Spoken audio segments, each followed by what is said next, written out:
Hey, everybody, welcome to Comic Book Curation. I'm Polly, and joining me, as always, is Quiz. Quiz, how you doing? I'm doing okay. How about you guys? Oh, I'm doing terribly. Thanks for asking. It's a never-ending Wow. spiral downwards in a pit of depression. Hmm.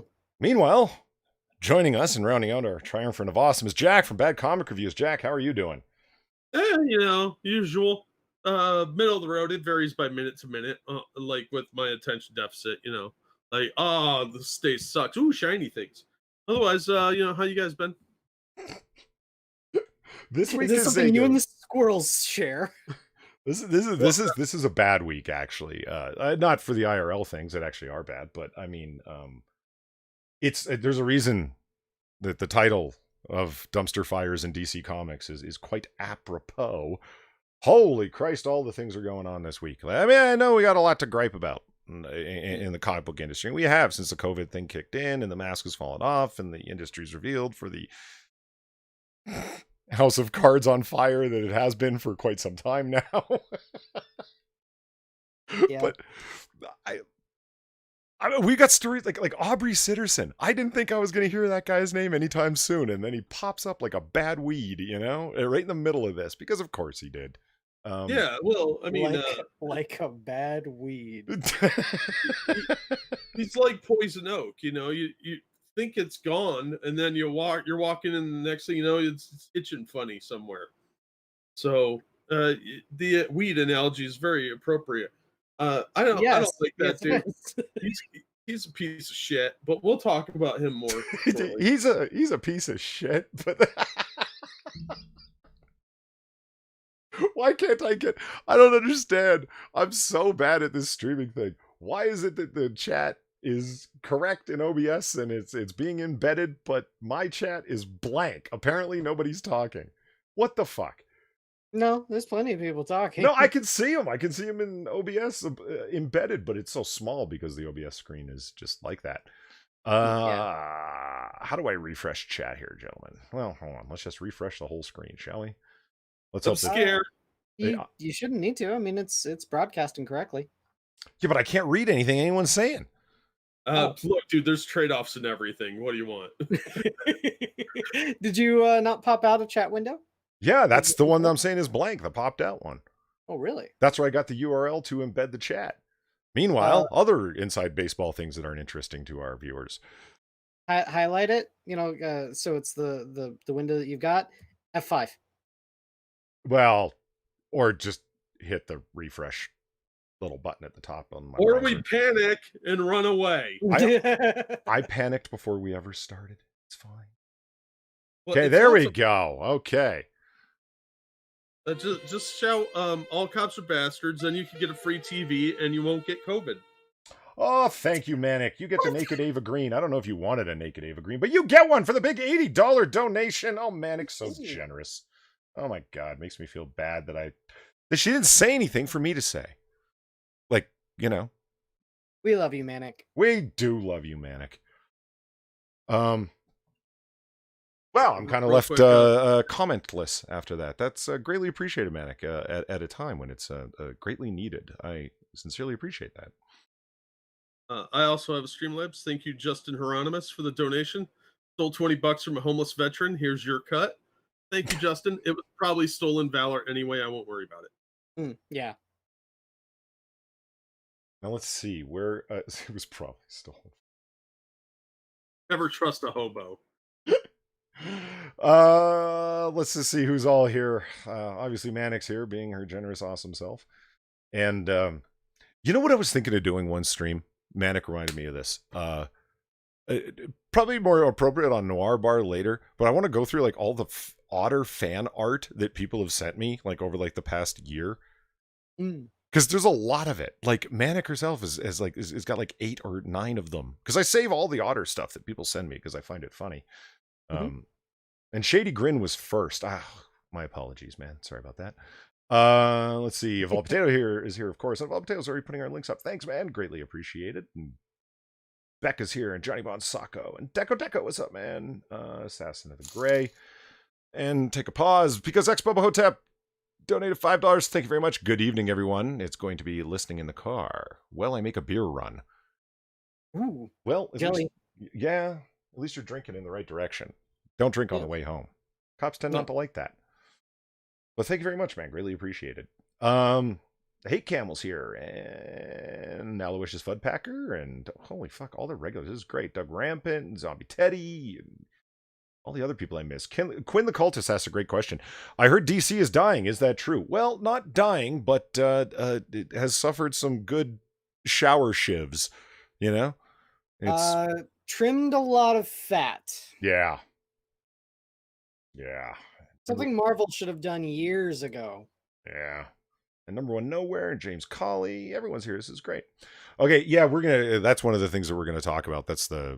Hence the title. DC has suffered some cuts because AT&T is acting like a company interested in profit making. I know. It's pretty toxic, but Those bastards. and Aubrey Sitterson doesn't like it one bit.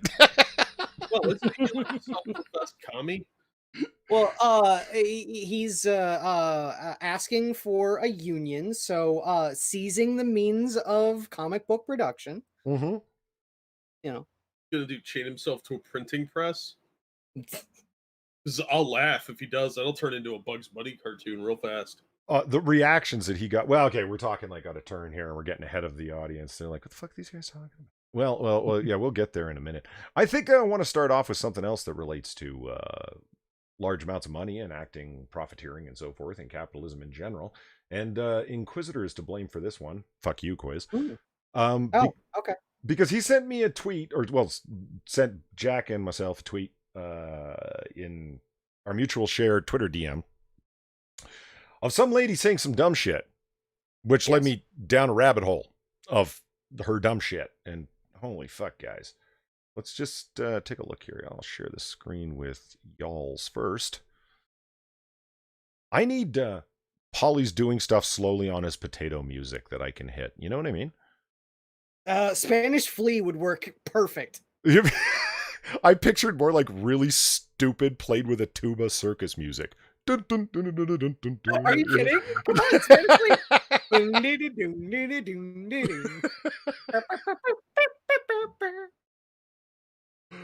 I think both those work pretty well. Hold on.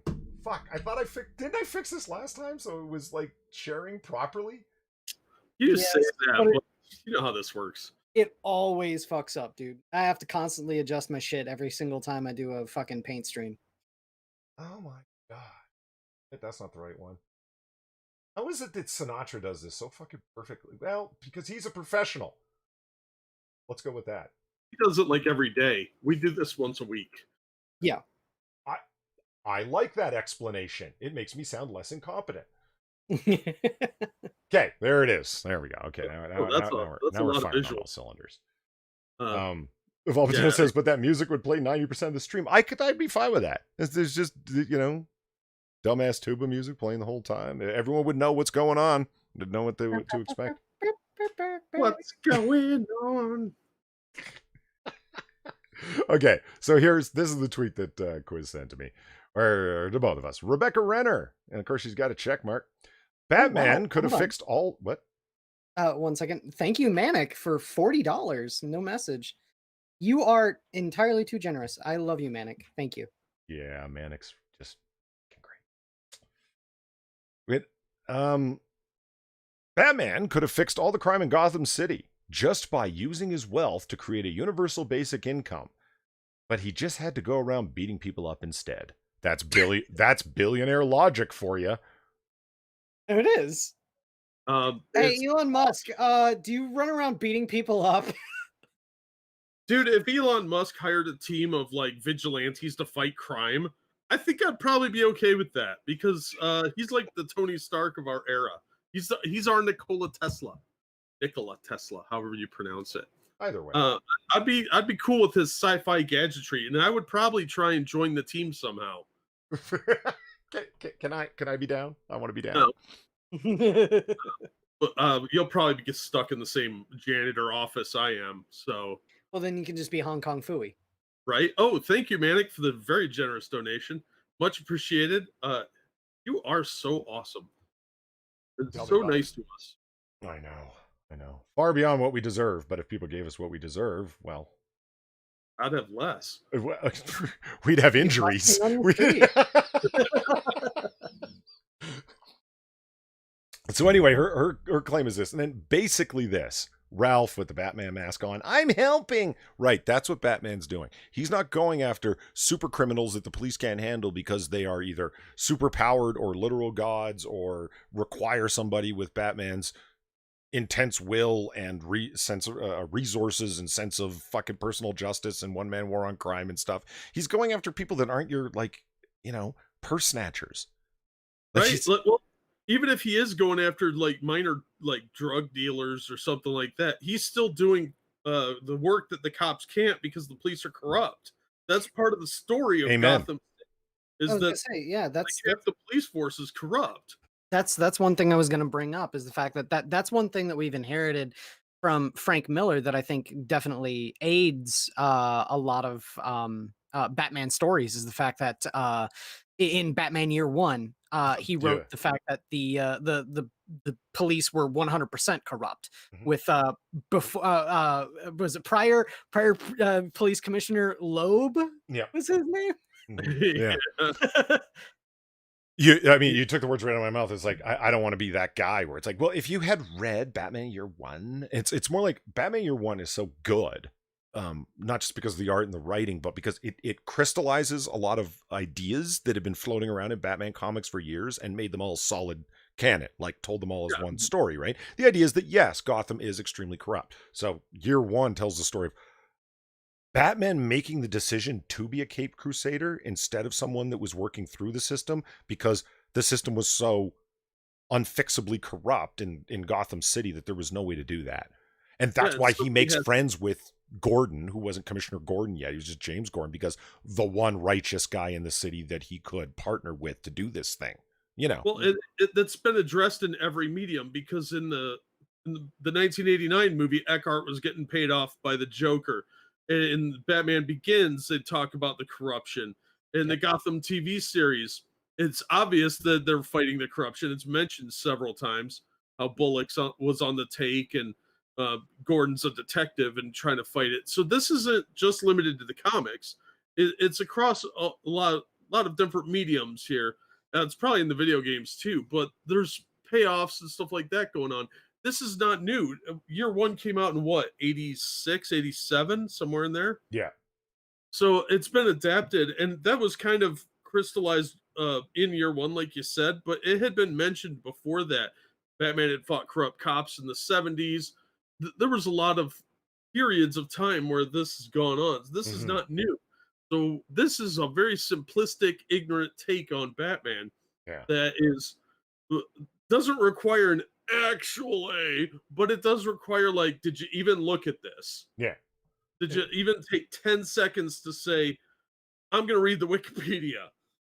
I love it. Like, hello, Angela. And also, hello, Minions of the Zoo, who says, LOL, I'm on the Minions account. One sec.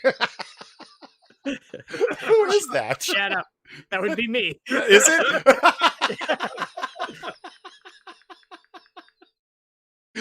Oh, fuck. We're so incompetent. Okay. Speaking of incompetence, let's hear her response to her own tweet. Y'all keep telling me. Oh, God. Can you y'all. stop with the fucking Twitter y'alls? You're not from the South. Fuck off. Like, If you're not from the South, you don't get to say y'all. it's just such a classic Twitterism. Shut up, lady. Anyway, y'all keep telling me he tried to do this and it didn't work. And then he just gave up. Gee, I love a hero try something once. What are you talking about? He tried multiple things over and over again. But and she got ratioed for that, as she should. This is just somebody out there talking shit for the sake of talking shit to generate kind of commentary on it, right? And to generate activity to her account. And this is why I'm more of a Spider-Man fan. Talk about a positive hero. He's a teenager that blah, blah, blah. And he says, absolutely, Spider-Man's one of my faves. Ooh, woo. Batman has more in common with Doc Ock. I've seen the movies. I know. Shut up, lady. But Did she actually say ooh-woo? You don't. No, I threw that in there because I can just picture her thinking and talking like that. It's like, how did I miss that? Who's There's one very important thing that a lot of people, whoever, because this is far from the first person I've seen make this retarded observation. Um, do people not know about things like the crime alley medical clinic that Bruce Wayne bankrolls? Apparently not. They also don't know about the Youth Foundation, the Wayne Foundation, the fact that in issues 1001 through 1015, which are all fairly new, he's rebuilding Gotham City, which he did a lot of after the Cataclysm. Hmm. If you're not a comic nerd, don't talk on comic nerd stuff. And if you've seen the movies, you should know better. Well, you guys are lucky because they approached it from the two angles that I was hoping that somebody would. People got there way ahead of us, and their likes represent that.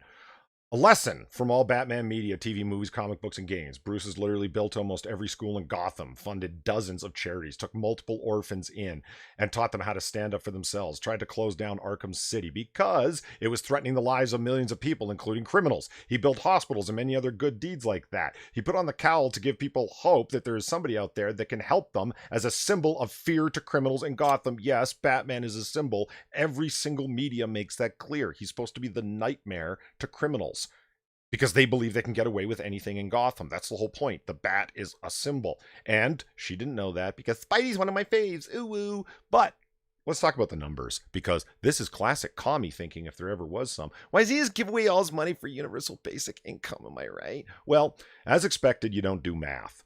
Let's assume Bruce Wayne has a net worth of Bill Gates, which is 113 billion, and Gotham has a population of New York City, 8.39 million. That's a mere $562 check every 2 weeks before he completely runs out of money after a single year. That's a hate fact because we all know that redistributionist commies don't understand colonialist math. I mean, I hate to bring like pop politics into it, but like that's Alexandria Ocasio Cortez thinking. Just we'll just take the money from the billionaires because like they've got the money, and then we'll like give it to other people. And like, am I right? It's like, no, you're not. What the fuck? Did you even? I mean, there's the math right there. This should be incredibly embarrassing for you. He should take his money to universal basic income. Okay, then why doesn't he start businesses and stuff? You mean Yes. it's like you mean engage in capitalism to give people jobs so they can earn stuff in a capitalist system? Why would you want that? Like it's just like, And he has. but I'm just saying, like, well, just give them all your money. Well, we see what happens giving the money. It'll be measly, and it won't last but a year, and then Bruce will be broke too. So there's your fucking plan, Renner. Good thinking. But this led me down a fucking path. Let's read something else that she wrote. Everyone misunderstands the point of Fight Club. Yeah. Rebecca Renner on the forgotten anti-capitalist message of an unjustly vilified work.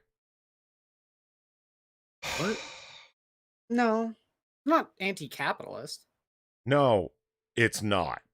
But she thinks it is because she writes it Literary Hub.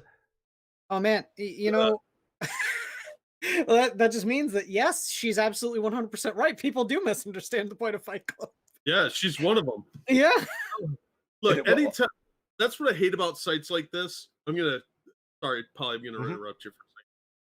I hate people that are like, I'm a writer. No. They are the biggest uptight fucking morons that think they're geniuses. If somebody tells you they're writing a book, just ignore everything they say about the book because they're fucking stupid and they'll probably never finish it. And they're like, oh, but I've been published on this website. Yeah, you got $5 to write a shitty article. Fuck off. You are not special. You are not unique. Sounds familiar, doesn't it? You are not a unique and individual snowflake. You are made up of the same decaying matter as the rest of us. Shut the fuck up, bitch. Sorry. I agree. 100%. I read through this whole article and it's like she summarizes it. It's so fucking annoying. She grew up poor and she read the book and she understood and she got it in a way that none of the stupid men that she knew, like, they all liked it because of the fighting and the adrenaline and stuff like that, and none of them understood it. That wasn't my experience amongst all the guys that I knew, and I'm actually a guy. Oh, So I know yeah. what men are talking about when there's only men in the room. You don't. Yeah. And I was like, it, Fight Club is about reconciling masculinity. yeah, yeah, absolutely it is. And the confusions that come along with that. What I love is that she quotes the thing that if anybody misunderstands Fight Club, she summarizes at the bottom by quoting a Vice author because I, how perfect is that? Um, her belief is that Fight Club's real philosophy is fuck the rules. Fuck all the rules. Just do what you want. Oh my God. We need to get rid of cultural programming. Instead of consumerist culture, MRA Fight Club fanboys want power, silent women, and wait for it, the American dream, just by another name. Like, what the fuck? What I is she talking about? it. It- I wouldn't. I don't want to put this.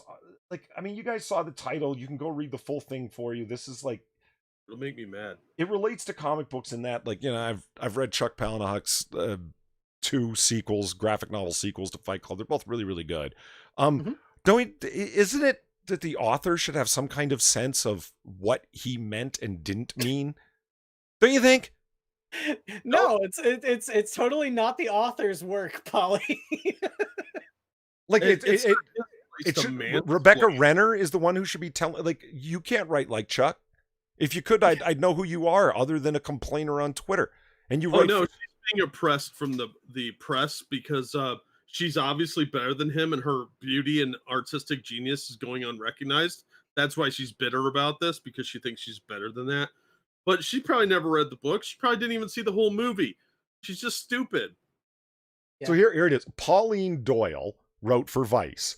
The manosphere's affinity for Fight Club stems from a common central biological deterministic claim. Men are naturally predisposed to being violent, dominant hunter-gatherers who, having found themselves domesticated by modern civilization, are now in a state of crisis.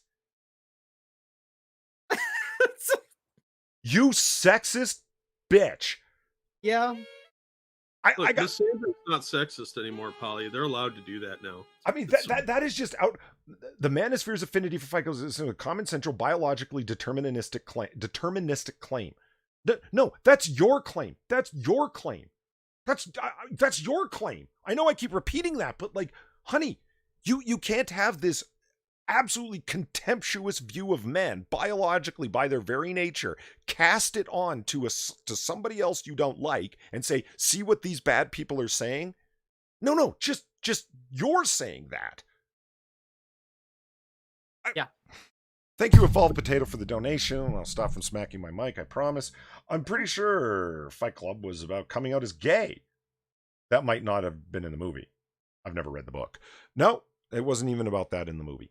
I don't know what it is with people attaching this gay theme to it. I think I've heard that it's about a lot of things, though. it's the whole thing about Edward Norton's character, the narrator, and all of the language that Palahniuk uses for things like picking out his furniture and all sorts of people misinterpret that as gay all the time. When that is literally what we were talking about when it came to the figuring out a reconciling a man's masculinity in the you know world that wants him to be feminine. That's literally what the movie's about. That's what the book's about.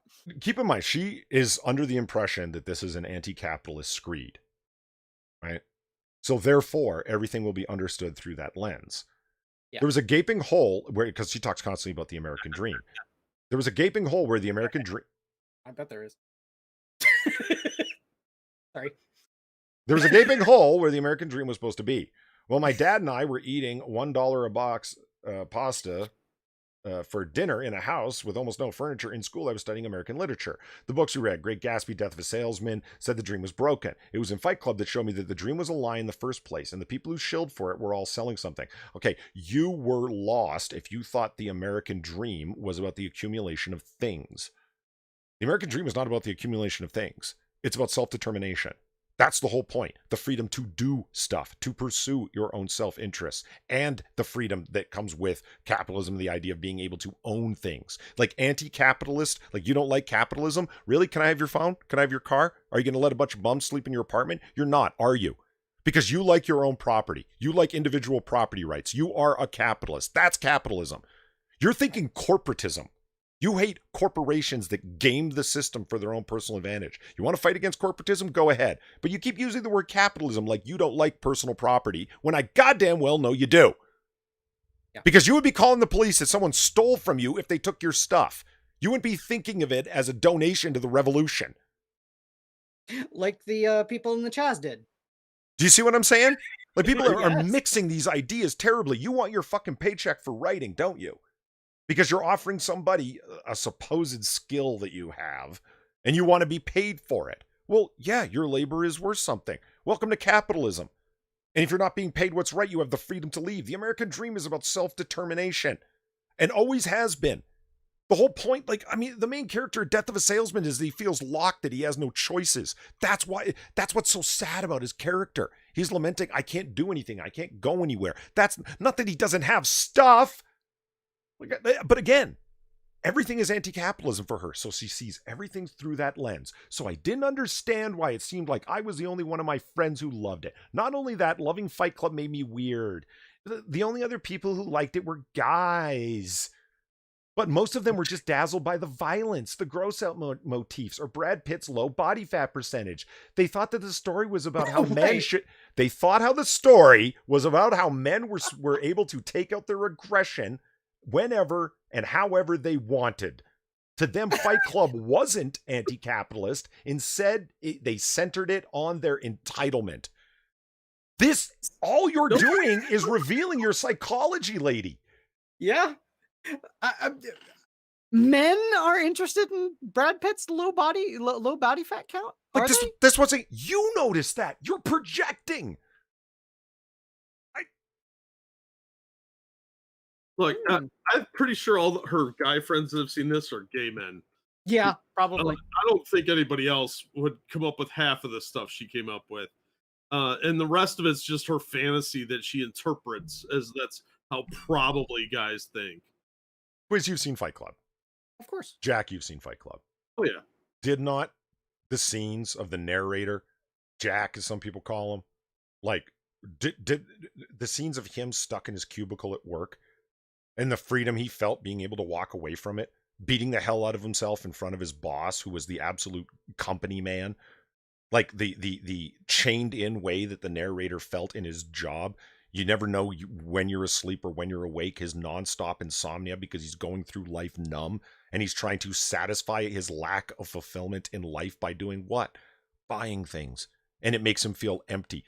The movie's about self-identity, masculine identity. There's a reason why they get on the bus and they look up at the Gap ad or the Calvin Klein ad and say, is that what a man's supposed to look like? And they both just laugh because they're involved in destroying their own bodies through fighting. I mean, that's what spoke to every single guy that I know. Like, God, I hated going back to my cubicle job after watching that movie. You missed the point of the movie. Badly, lady. Very badly. Yeah, I'm with Gunsky. This is, and I think you said it too, Polly. This is projection. She's got issues. Look, I'm sorry your dad didn't hug you, lady, but it's not a communist manifesto interpretation. That's fucking stupid. This woman isn't smart. I bet she smells like potatoes. Yeah. And you see that, like, I don't think that the point is lost on me on what she's up to, that there is, well, you're enjoying dragging me, like based upon her statements about Bruce Wayne, here's some reading material. I think you might like the essay about Fight Club. Meaning, like, this is trolling, right? And it's like, let's argue that she successfully trolled me on this one. I would say that it was unsuccessful in that we're able to cement our opinion that the people that write these things are writing them from a very, very weird place. This isn't successfully making anyone angry. It's just calcifying the idea that you are seeing everything as you want to see it. And you're full of shit because you're not an anti-capitalist. You love personal property and you fucking well know it. See, they draw the distinction between private property and personal property. Right. So, right. That's how desperate they are to kind of square this circle, because right. They can't commit to full communism, but they desperately want to, so they gotta change the definitions of words yet again. Uh, yeah, this woman is just a sad, confused person. It speaks to me that there's a lot of people that are guilty about the way that they are. They feel a lot of internal guilt for whatever reason. And that sort of thing, it's not healthy. And it's even worse when you try to demonize everyone else around you because you feel bad about yourself. Seek therapy, get the fuck off Twitter, and do something worthwhile with your life because you Well, are currently ruining it. I mean, she's this Twitter is about promotion of her material, and that's fine. That's one of the things that Twitter is for, is self promotion, like of your content. You might get a kick out of this one about the time I went hunting for giant pythons in the Everglades. It's like Indiana Jones, except I'm not afraid of snakes.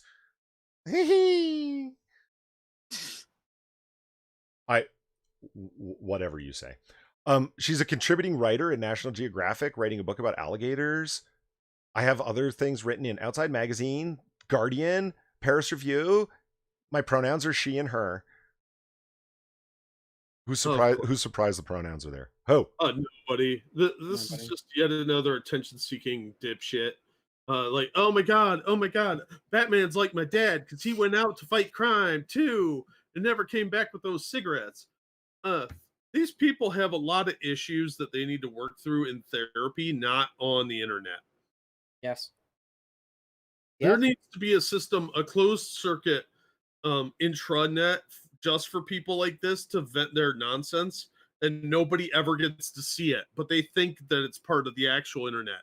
So when they log into their computer, they're logging into that intranet, and they don't actually influence the rest of the world with their insane nonsense. This is fucking dumb. This woman is not smart. She thinks she is, but she's not. And I'm surprised she's literate. That's all I'm saying. I'm confused by the whole thing. I don't like her. I agree. I'm running out of things to say that. I agree. I like the period you put on that. It's like I don't like her. Well, yes. Yes. I mean, and again, the projection is just as a final note on mine. That's like it was really about their entitlement. Where are you getting that from? Nobody sounds more entitled here than you. Mm-hmm. Listen to me while I sit atop Moral Mountain and explain the world to you. Moral Mountain. It was amazing from Moral Mountain. See, people always take off your high horse, but the view is stunning. Right? Real quick, thank you, Expo. What's up?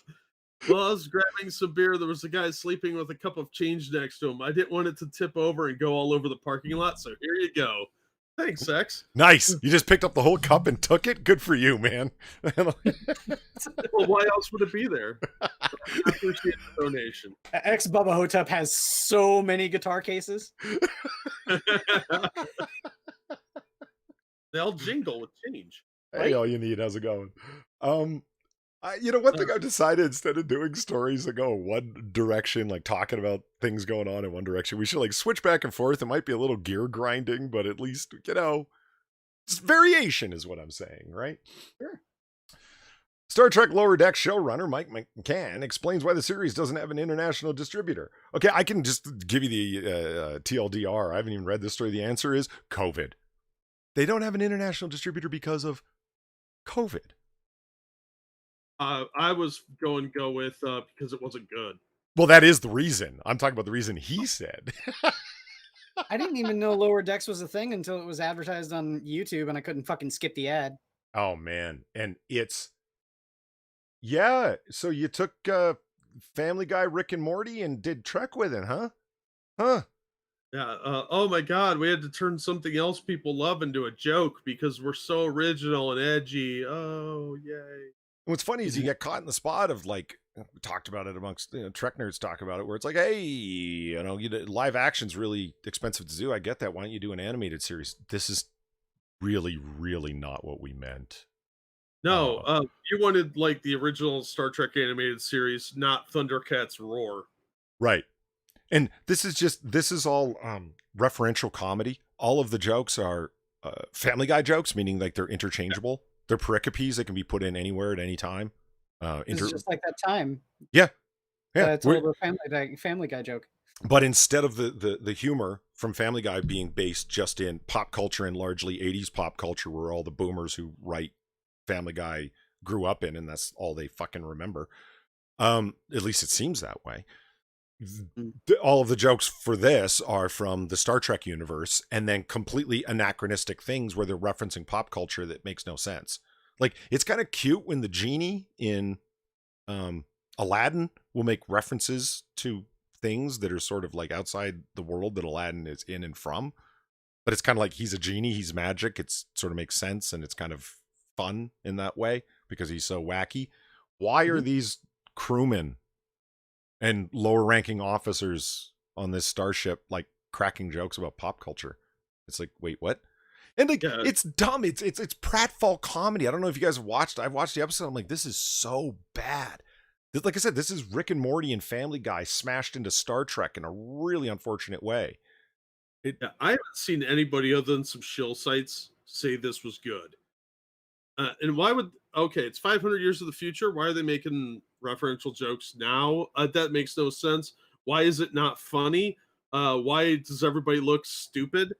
I don't understand this at all. Like, this is at best a forgettable spin-off series that will be laughed at and roundly mocked by real Trek fans for decades to come.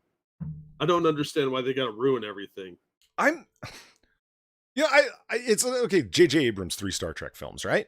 I've said it before, they're not my preferred kind of Trek, but it's Trek reimagined as an action movie.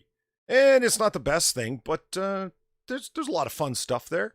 And strangely enough, the third one that did the worst was the best in terms of having the best story and everything. It was the most Trek-like. That's the one I haven't seen. That's God damn it, Quiz. Really? I'm sorry. Yeah. No, you should. The third one is actually, it's pretty fucking good, actually. I liked the first two. I thought they were okay. Like I said, they were okay. Popcorn.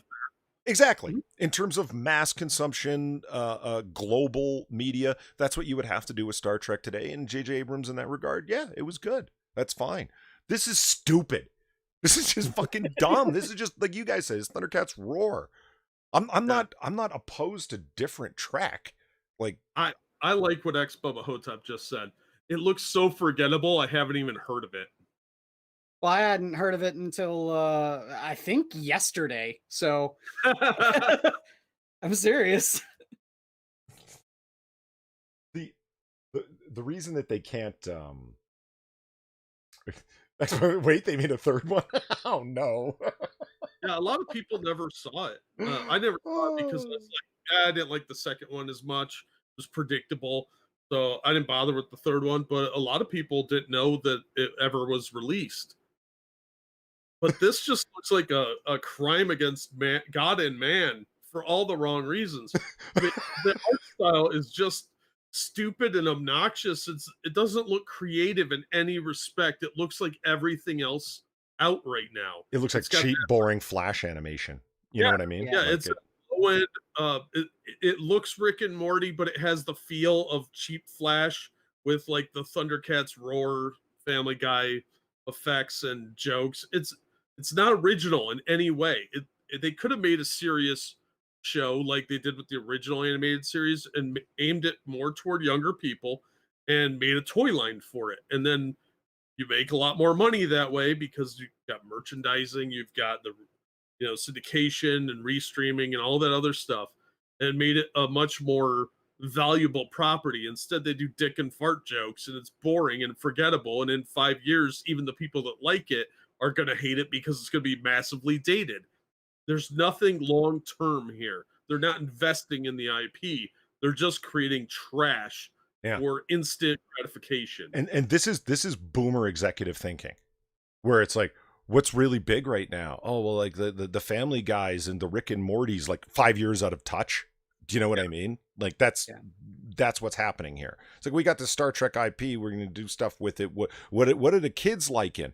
Oh, well, they like this. They like random, fast, pratfall humor. Things are crazy. Uh, and I keep saying pratfall. Like if you've seen the trailer, then you know the scene where the person's like opening and closing the shuttle door on the person, smash them. It's like they would have been dead, like crushed. You know, it's like Peter Griffin fighting that giant chicken or whatever, where it's like ridiculously violent and goes on very, very long.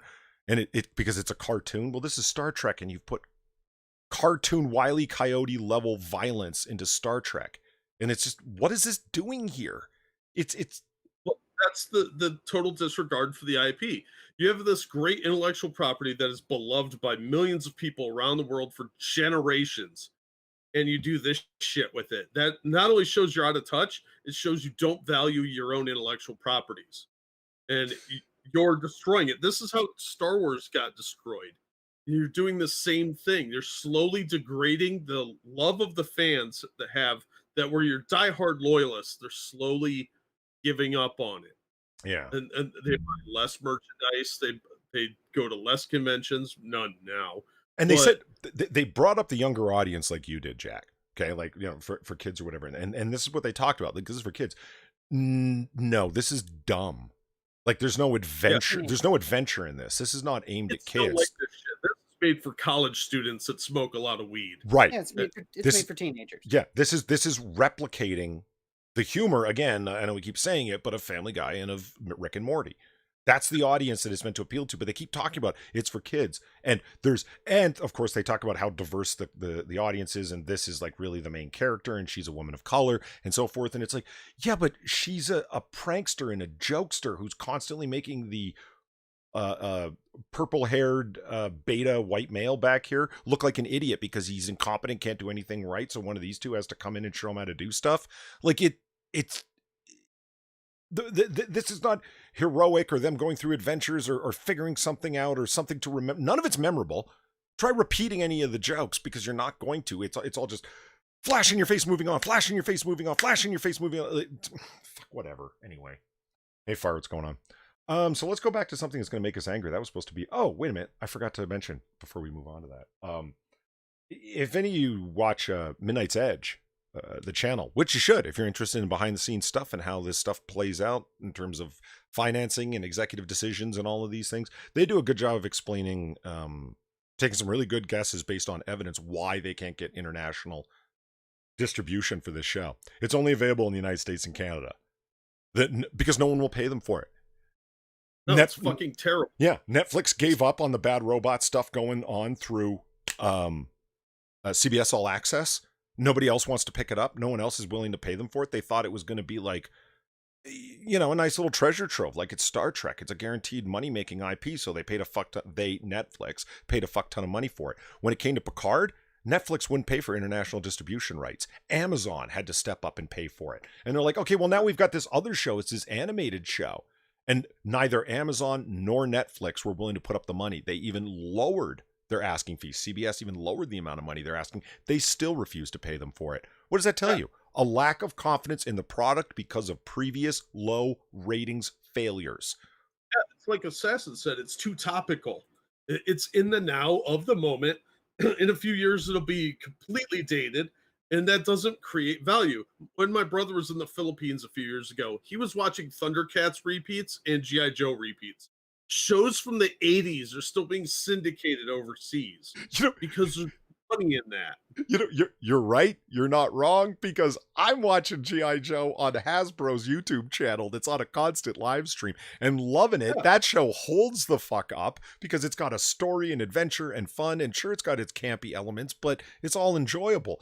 You think anyone's going to be watching this crap in 5 years? Fuck no. Because kids love that stuff, and you have nostalgia for it because it was something fun and adventurous when you were younger, and you carry that over into adulthood. You want to share it with your kids and other people and spread that joy.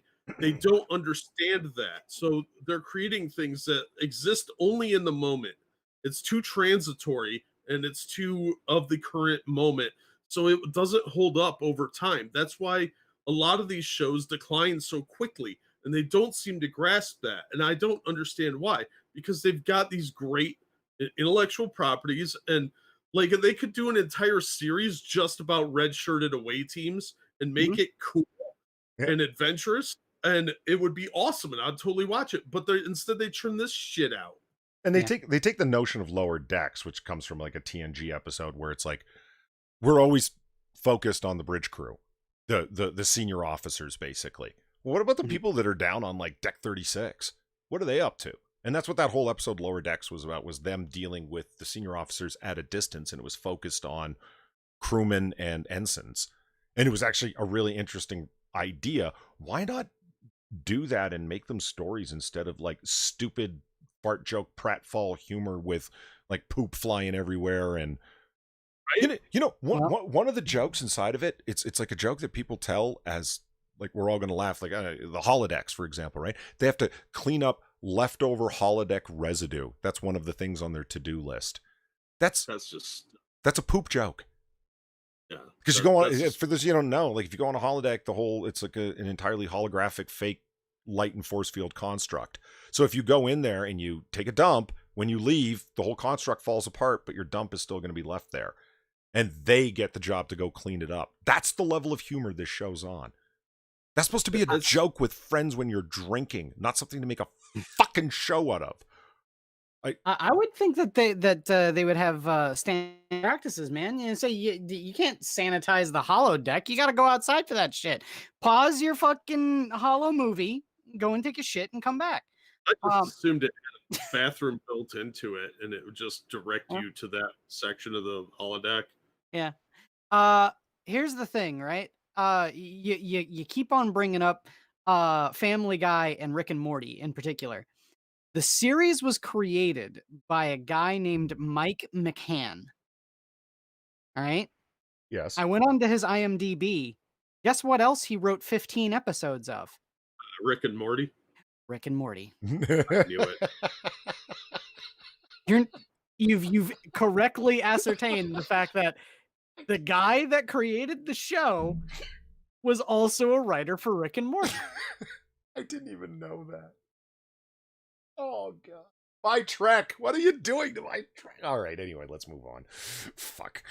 Yeah, we took way too long. That was supposed to be a real short fuck you guys type thing. Okay, Game of Thrones creator George R.R. Martin accused of racism and transphobia after hosting the Hugo awards ceremony. The huge awards ceremony. Huge. Well, I mean, he is pretty huge. Yeah. Oh, fuck. And I heard kind of what had happened here, but let's just see. Game of Thrones author. We always skip the first line. Okay. On August 1st, the famed author who played host to the 2020 entry at the annual Hugo Awards, whose awards ceremony was streamed online due to an ongoing coronavirus pandemic, Martin acted as the pre-recorded host and announced the winners of that evening's awards. But because he mispronounced names and celebrated achievements of dead authors, Twitter activists and authors are claiming that Martin is both a racist and is transphobic. Oh. That monster. He doesn't know how to pronounce words.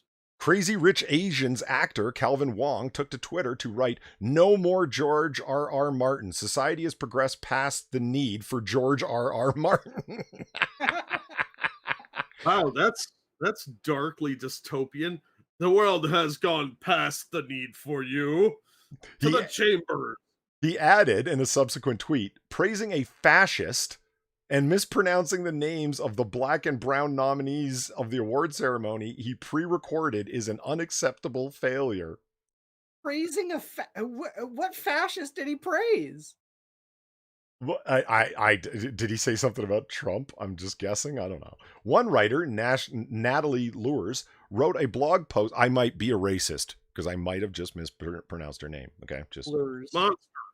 Natalie Lures wrote a blog post that same evening titled "George R.R. Martin Can Fuck Off into the Sun," or the 2020 Hugo Awards Ceremony Rage Blog Edition.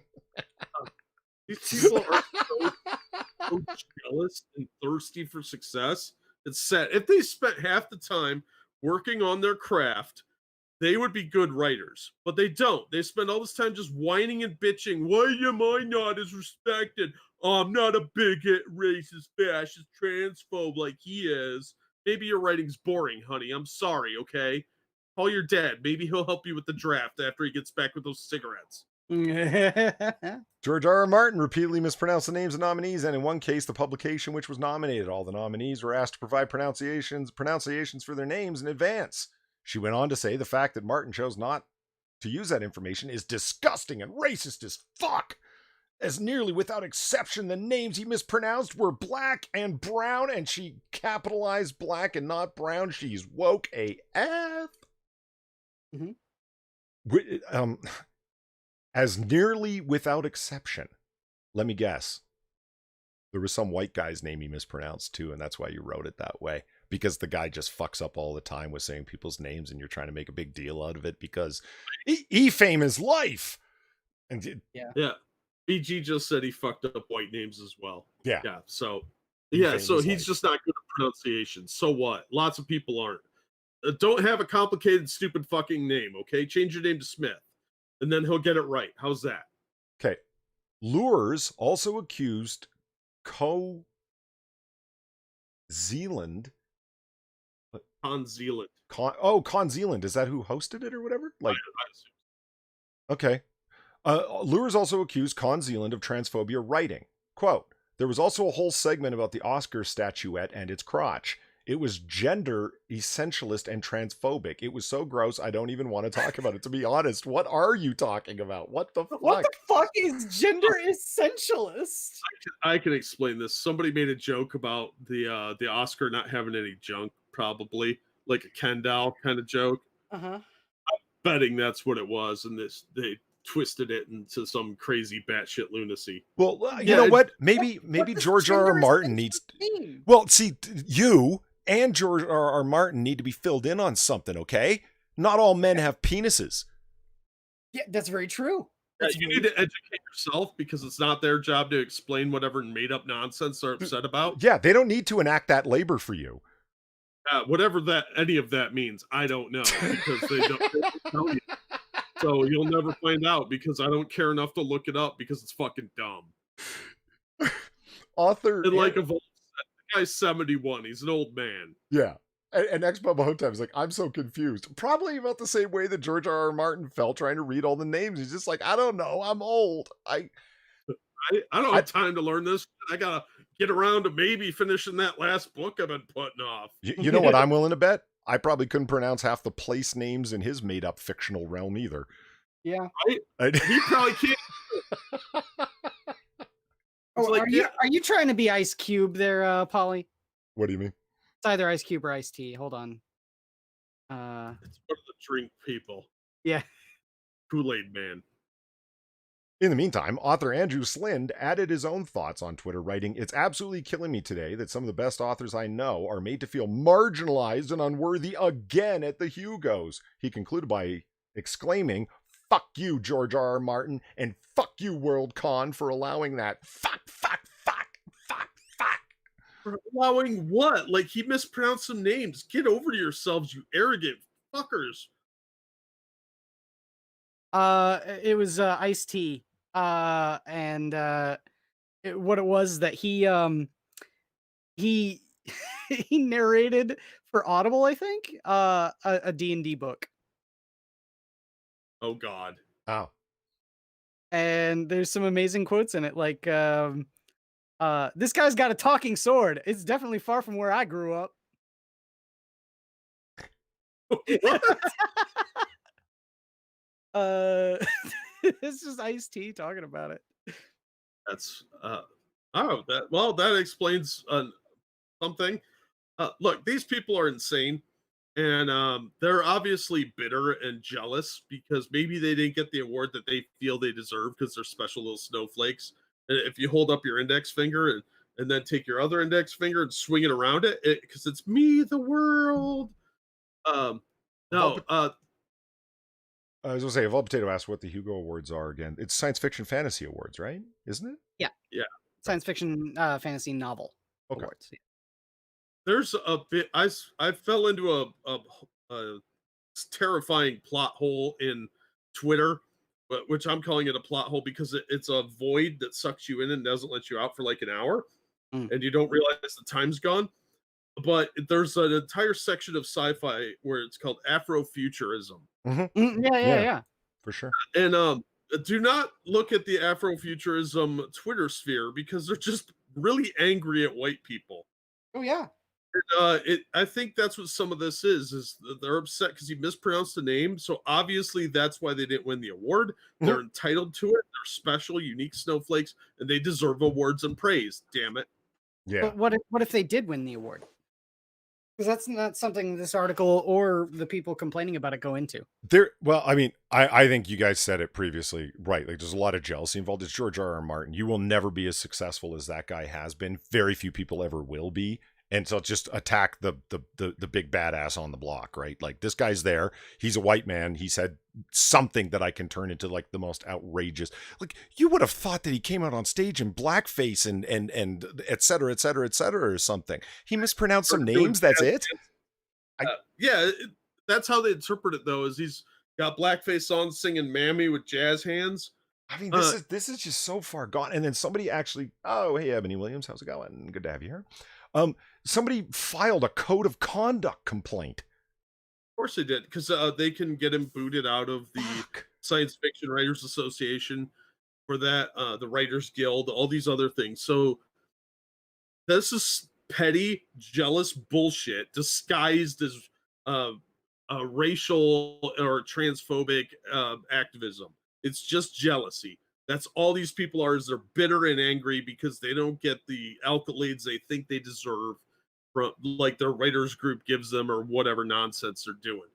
So it's petty professional jealousy, in my opinion. And I bet all these people smell like potatoes. What is it with you in that? You leave a Vol potato out of this. Look, now. No, he smells like Old Spice and manliness. These people smell like a stack of burlap that's been in your basement for 3 years. Dungeons and Dragons, the official blue checkmark Twitter account, tweeted this out. Help shape the future of D&D products by taking this survey. Tell us about the reasons you play/DM and the tools that could help you in your play. We'd especially like to hear from fans who may have been underrepresented historically. Oh, fuck off. Right? They're going to ruin the next edition of D&D is going to be woke as fuck, and it's going to be a bunch of PC nonsense. Well, Wizards of the Coast haven't already kind of shot themselves in the foot. They will, and Hasbro's not going to take that shit. I think wow. At this point they might, but in 6 more months probably not. But I have an alternative. I saw this story, right? And I'm sorry, Polly, I'm kind of jumping all over here. I've said everything I have to say about this. I just wanted to read that tweet. That's the whole story as far as I'm concerned. Like, fucking hell, D&D, stop. Right? Stop ruining things we love, you fucking weirdos. But what company was it? There's a great company that's got an awesome license that's going to be coming out with a new role play game next year. It uses a Nectic Cortex system, something like that. I've never heard of it, but it's going to be awesome. And it's called Legends of Grayskull, the Masters of the Universe role playing game. Oh, really? Fuck yeah. Yeah. Damn. It's legendsofgrayskull.com. Well, hold on. That could be bad. It could be, but is the new She-Ra going to be involved in it? No. The Mattel is backtracking, and they are going classic Masters of the Universe stuff. They have pretended that the new series doesn't exist. I think Clownfish TV did a video on this that you should watch. But they're releasing a bunch of the original character figures in new waves in stores. Apparently, the first wave is already out. Cool. In Walmart only. But they're doing a bunch of classic Masters of the Universe and She-Ra stuff, and they made this deal with this company. Apparently, they're going to do a lot more oversight with their products because they got all their licenses back. So it looks like it could be really cool, and some of the art looks amazing. So if D&D's going woke, I'm out. Second edition was the peak in my opinion anyway. I find the 5th edition acceptable, but the more they do this woke shit, the less I want anything to do with it. Wizards of the Coast has been nothing but bending over good properties and taking them raw. 2.5 for life. 2.5. 2.5 don't exist, Paul. Man. Yeah, it does. 2.5 don't exist, Polly. Yes, it does. In my imagination, it's fine. They redid that Trinity system. Oh, yeah. Matter Winter would like to know if it's okay to put a cheesecake through a cheese grater. The answer is no. Normally, I would just say, yeah, go ahead and do it, but don't do it. It's just going to smush. It's like putting a triple cream brie through a cheese grater. I've tried it. It's a failure. Don't make my mistakes. Anyway. Why did you put a brie through a cheese grater? There may have been some liquor involved. Look, anyway. I kind of figured. I thought it would melt easier if it was grated, and I went, shut up. Look, we're going to move on now. Oh.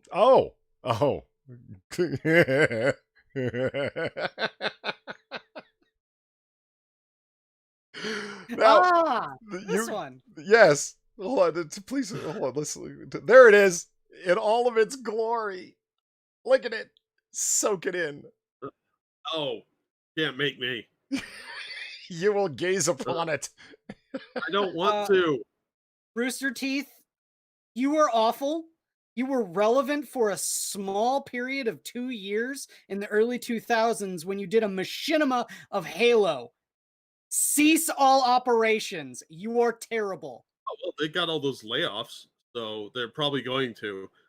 Look, there's a reason Rooster Teeth has had to have layoffs because they're terrible. They suck. They haven't been good in a decade. And the last funny thing they did was the Halo knockoffs, which were pretty funny at the time. Yeah, Red versus Blue. Yeah, it was funny for the first 2 seasons.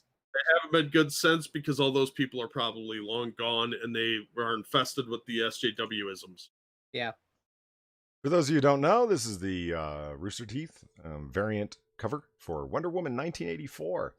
And people that I know online that don't read comics particularly, and I showed this cover to them, and they said, oh, yeah, I saw that already. This is making the rounds faster than a good meme is making the rounds, which has me really happy. Yeah. Everyone I showed this to said, I've already seen that on Twitter, and I'm like, that's so great. But the reason why this caught my attention is because the artist responds to criticism. Let's find out what she says. Ooh, I want to know. Yeah, I have not read this article because I wanted to, get it fresh. Artist Robin Eisenberg responded to criticism of her DC Comics and Rooster Teeth's Wonder Woman 1984 variant cover. The cover was shared to the DC Nation Twitter on August 7th, and there it is in all of its wonderful glory. It was quickly ratioed, with many fans responding to the post expressing their distaste and noting that the character looked nothing like Wonder Woman. YouTuber, That Star Wars Girl, wrote, quote, "What the fuck? You know, among other things, Diana has blue eyes, not green, right? What the hell? You fuck up your own IP this bad?" Much. Well, former DC comic artist Mike Miller shared a gif of Gal Gadot and wrote, "This is Wonder Woman. Veruca Salt up there isn't." Veruca Salt. What's a Veruca Salt? Veruca Salt's character from Charlie and the Chocolate Factory. Yeah. Oh. It's the one that balloons up as a blueberry. Is Veruca Salt white? Until she's the blueberry, and then she's purple. Yes. Okay, good. That means I'm not racist for mispronouncing a white person's name. It's fine. Okay. Yeah. Sorry, I just got caught up looking at Gal Gadot there. Okay. Right. Stephen Wayne simply wrote, "That's not a superhero." What? Well, okay. You won the internet. That's it. That top comment. I mean, you could carry on, sure, but that sums up the whole thing, I think. Pseudonym added, "Looks like the gods revoked her beauty." Jax added, make those payments. Jax added, "The color scheme is cool," which actually it is. They're going with the 1984. I don't know what you would actually call that, Tron-esque. It's that retro neon thing, because neon was real big in the. Yeah, and it's the color scheme is actually very cool. It's not the color scheme anyone has a problem with. It's it's character design. So as we scroll down through all the complaints, Eisenberg would respond to the criticism on Instagram. She wrote, quote, "So, due to the subject matter of my art, I'm often asked to draw characters inspired by iconic women.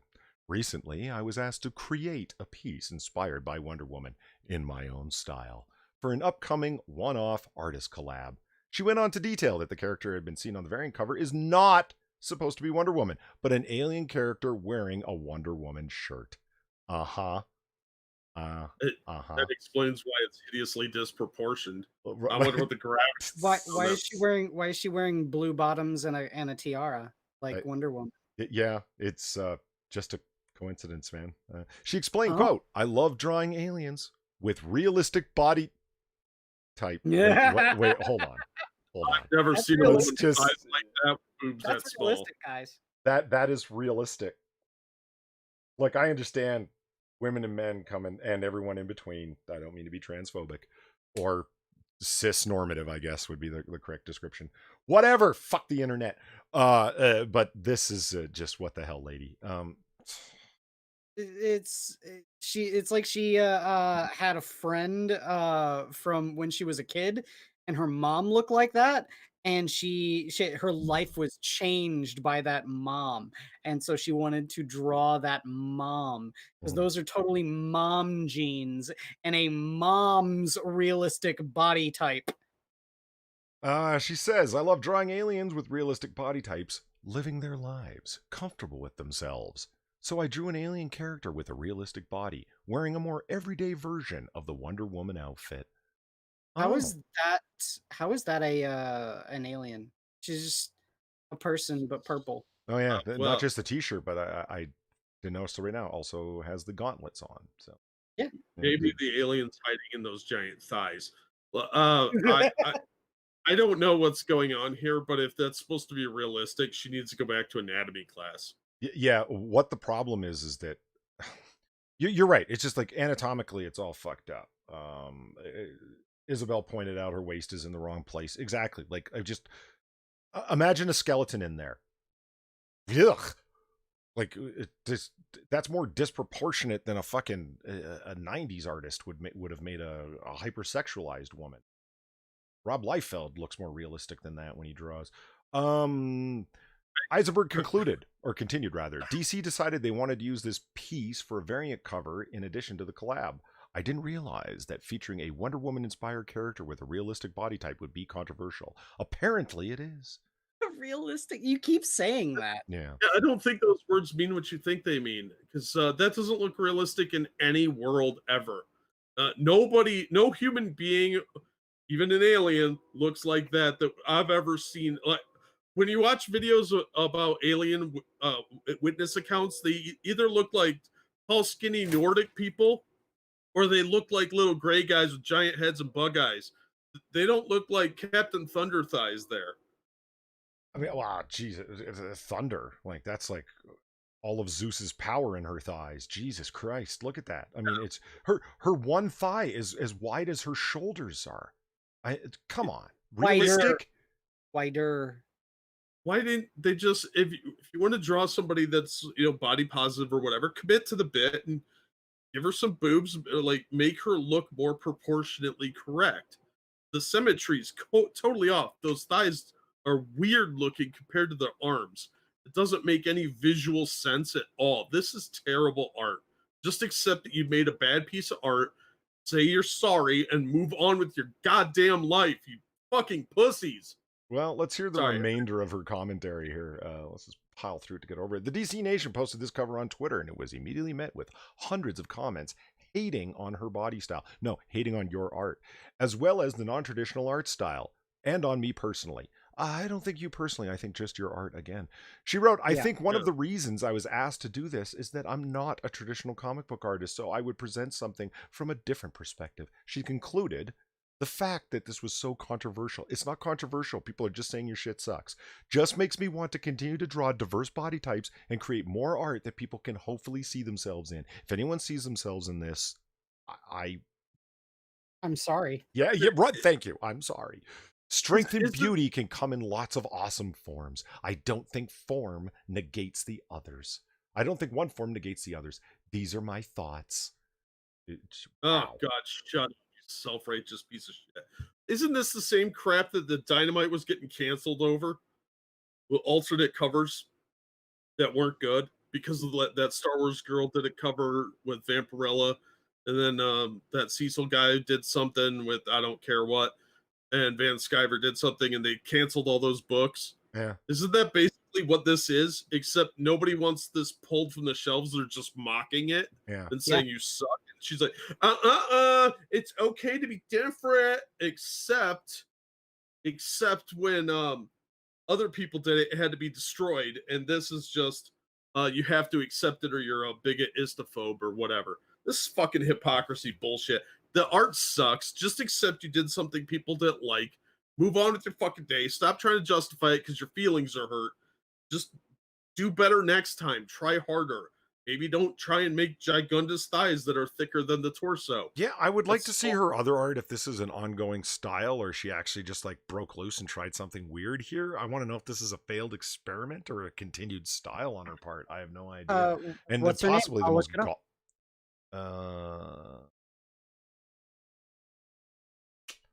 Robin Eisenberg. The thing that's the most galling to me is right there. $3.99. You want fucking $4 for that? Get fucked. That's Yeah. a variant cover. It'll probably cost you $25. Good, yeah. It's probably a 1 to 25. So that's what I'm guessing. Well, she's got some NSFW art. I'll say that. Is it good or is it weird like this? Well, it's Technicolor and weird. I thought Here you go. Here's some.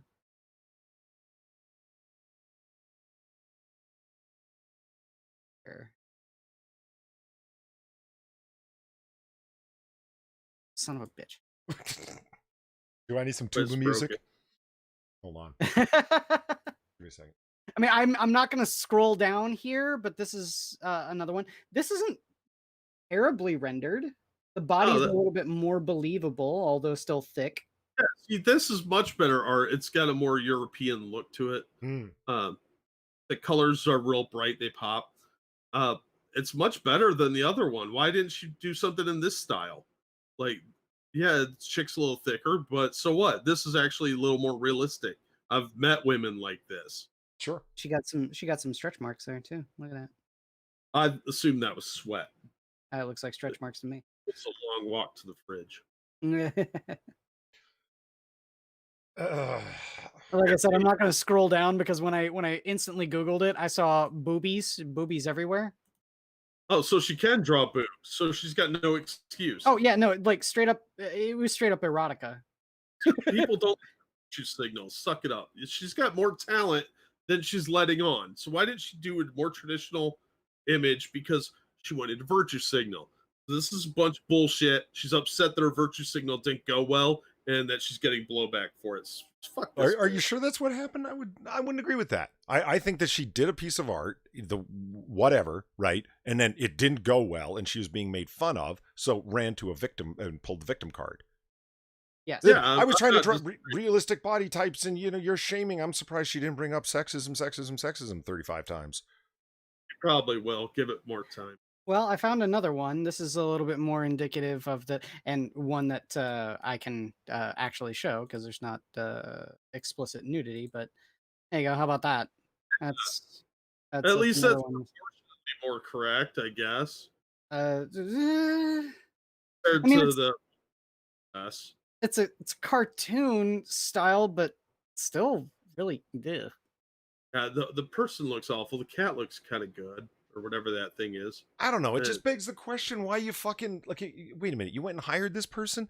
Okay. When I put up my little joke tweet and like one amongst thousands upon thousands of joke tweets about that, I wrote DC's laying people off because they're like through AT&T, letting a whole bunch of them go with quality art like this. Why? Like that sort of thing. And I made a reference to Tumblr level art. Yeah. Look at it. Like this is. Yeah. I'm not saying artists all have to look exactly the same, except you draw an extremely simplistic style. And I guess for like an ash can or indie comics or something like that, this would make a lot of sense. But you expect this art to have mass appeal? No, this is of a very particular taste, this style. And not only that, it's very reminiscent of it's first of all, it's digital art. Second of all, it's very reminiscent of animation. Like, is that what she's trying to do? Is she trying to go for the animation style? Because look, I've seen worse art than this, but both of these images that you've shown us are better than the Wonder Woman image. Yeah, I mean, say what you will about them. I think they're this both one. still not ready for prime time, especially a Yeah, major company like DC. yeah. But this image, I would expect to see in an indie book. You know, something from Black Mask or American Mythology or something like that. It's acceptable for that low level of a company, even though I like American Mythology. They have a lot of unrefined talent, and maybe this lady could go somewhere, but she has to be willing to take criticism, and that means taking the good with the bad. So, uh, yeah, maybe she's got some talent. It's not the worst I've ever seen, but it's not ready for something like DC. She should not have been tapped to be doing a cover for DC Comics. And okay, Yeah. there's This is like just this is exactly my point. Like, it's a question of like, is like, why did you want someone like this? Like, you've seen her art. Why did you want someone like that doing your variant cover? Rooster Teeth or DC or whoever made the decision, ex Bubba Hotep. So like, the real question is, why isn't the person who commissioned and published the cover fired? Yeah, you can always find. You want someone to write an article on some batshit crazy stuff? Give me 24 hours, I'll find them. You want Mhm, somebody who's like an absolutely terrible fucking artist? I'll just go to DeviantArt. I'll find them. Like mhm. the yeah, idea of like the person to create it is not difficult to find. It's a question of editorial decision making. These are the people that need to be held responsible. The people that are letting people write extremely bad comics and hiring Tumblr level artists to draw them, they're the ones that are responsible. Because you can yeah, find bad absolutely. artists and bad writers fucking anywhere. Yeah. Well, that leads us into I think what your next topic was the DC layoffs, Yeah, let's and they're roll right over to that instead of this that's one. what I'm really excited about. Yeah, So Tom let's. King is one of them. Fuck you, There, Tom King. Oh fuck, Into the please. void you go. He'll be the last one, man. He's the golden boy. Yeah. Into the void he but goes. And this is from Variety itself. Thank you, Jack, for sending this. Variety is fucking like, industry trash mag, but whatever. It tells you a lot about how widespread it's going to be if Variety's actually covering it, right? It's not just comic book news. DC Universe, DC Comics staff see layoffs amid Warner Brothers restructuring. DC Comics and its streaming service DC Universe have been impacted. They've been impacted by parent company Warner Media's corporate realignment. Corporate realignment. that's a nice way of saying downsizing. With layoffs at both units, but a source tells Variety that through Warner Media's streaming efforts, the DC brand will actually be expanding, with DC Chief Creative Officer Jim Lee overseeing creative of all DC related growth in the company. Hold That's on. so, With DC Chief Creative Officer Jim Lee overseeing creative of all DC related growth in the company. What?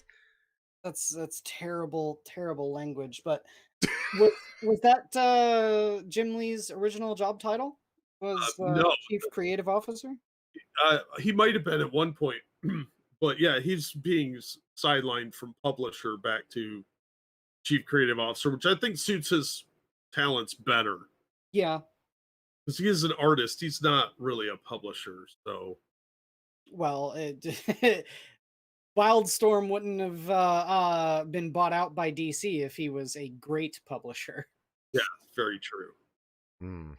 A DC spokesperson declined to comment on the layoffs, I'll bet. Several of DC Universe's original TV series have had, in recent months, found homes on other platforms, signaling a shift to the streamers' programming, whatever. Season 2 of the well-received Doom Patrol debuted on both the DC streamer as well as the recently launched sister platform HBO Max, which carries DC programming, including DC Universe's Harley Quinn.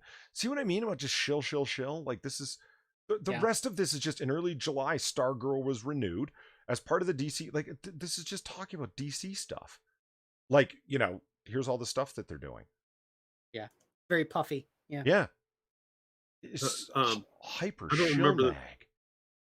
They didn't list in this article, I don't think, who got laid off, but they laid off a lot of people, like big names too. So, like Bob Harris is getting laid off. He's been at DC for like Mm-hmm. 40 years. Yeah.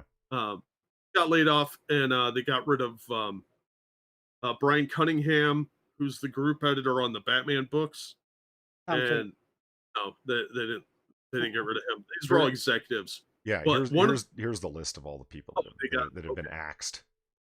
Is it Bob Harris, editors Brian Cunningham, Mark Doyle, Senior VP of Publishing Strategy and Support Services, Hank Ken Laz. I'm racist for saying that wrong. Marketing, Yeah. Jonah Wieland, and VP of Global Publishing Initiatives and Digital Strategy, Bobby Chase, have all exited. But you know who else they got rid of? Hmm. Is that Corey asshole? His last name, I think it was Corey Andrews, the one that destroyed Vertigo. Mm. They got rid of him, but he also had been moved over to Black Label, Yeah. and that's gone to the shitter because now it's just the Joker and Harley line. But they got rid of that guy too. Oh, that was the They guy. finally Right.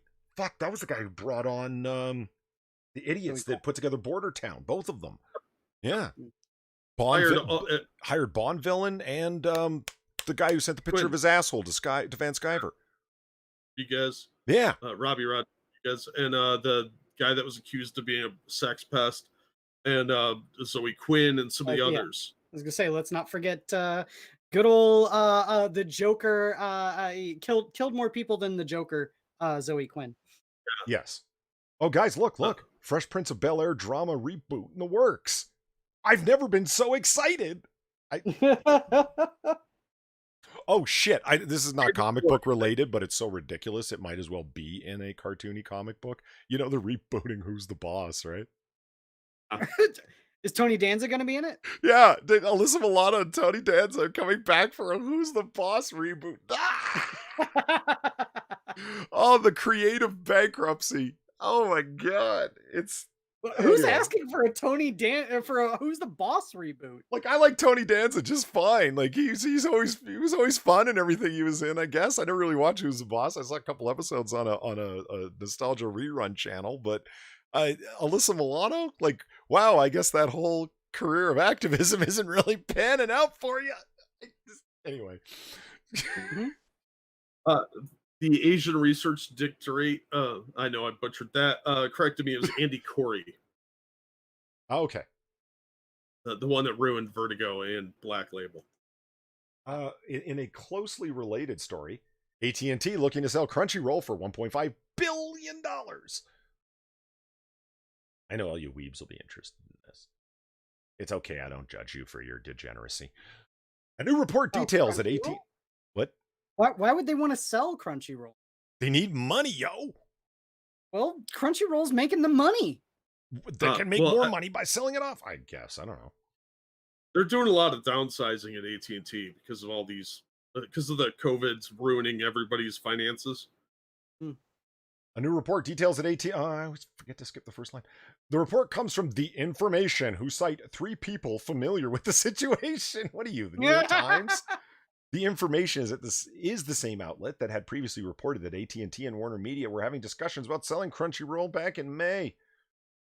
Their report detailed AT&T Warner Media has discussions about selling a Crunchyroll. They're selling a single piece of sushi. A single Crunchyroll. Yeah, I want a Crunchyroll. One of the fork over $1.5 billion, Polly. That's so bad. Holy fuck. One of the can you imagine this is all like really terribly the only thing that they heard, these 3 people, was someone's lunch order, and they completely misconstrued the entire story. Trying to sell the Crunchyroll back because it wasn't crunchy enough. Yeah, go down to Nori-san, get the Crunchy Rolls. They're so good, I'd pay $1.5 billion for one right now. And someone was standing outside the office and misunderstood everything. But he's familiar with the matter, Polly. Stocks plummet because someone wanted some sushi. At the same time, they speculated the reasons for selling the company were to reduce debt. I don't doubt it. The company has faced pressure to reduce debt from shareholder Elliott Management, but they had repeatedly cut a deal with them back in October. However, that report in May and other financial things and blah, blah, blah, Warner Media's willingness to sell Crunchyroll, which has contributed content to the company's new streaming service, HBO Max, has been featured in its marketing, also shows AT&T's willingness to sell valuable assets to bring down its $151 billion debt load. Fuck me. Holy shit. Well, Disney's in the same boat. They've got an ass load of debt from buying Fox and Marvel and Star Wars and all this other stuff. all these Mhm. people were high on the economy, and then COVID hit. But this is a great time to start thinning out properties that aren't doing well or that they don't need. If they get rid of Crunchyroll, they can do it under the terms of like, we'll license the shows back to put on HBO Max or whatever, Right. and they can like close down things that aren't profitable, or shutter other divisions and sell off the stuff they don't need and keep a lot of the IPs. It's actually probably going to hit a lot of places. And it wouldn't surprise me if Marvel is on this chopping block from over at Disney too, because these guys are going to consolidate all their animation stuff into one department. Probably shut down Rooster Teeth because AT&T owns it too. Yeah. Yeah, they do. See you later, TOS. Later, TOS. Yeah, fuck, people in chat were ahead of me. Ham and Beans and Assassin the Gray both pointed out the 1.5, 150 billion dollar debt. I can't even say that's so much money, guys. Yeah, Jesus look, fucking Christ. What research collateral did they have to merge with then if they're going to be in that much debt? Right, Well, right. that's it. They leveraged everything to make these acquisitions, thinking that hey, the economy is going great, Uh, everything's wonderful. Bam, pandemic. you It know, was it could have been also the fact that they're taking on the companies that they merged with's debt, like exactly. Warner Well, Brothers. they had to borrow a bunch of money, and then they're acquiring all this additional nonsense too. Yeah. With these, like, of course, everybody wants to put a gloss on the turd when they're selling stuff. Right. So they're like, "Oh yeah, we're doing great. Everything's wonderful. We're on the upswing."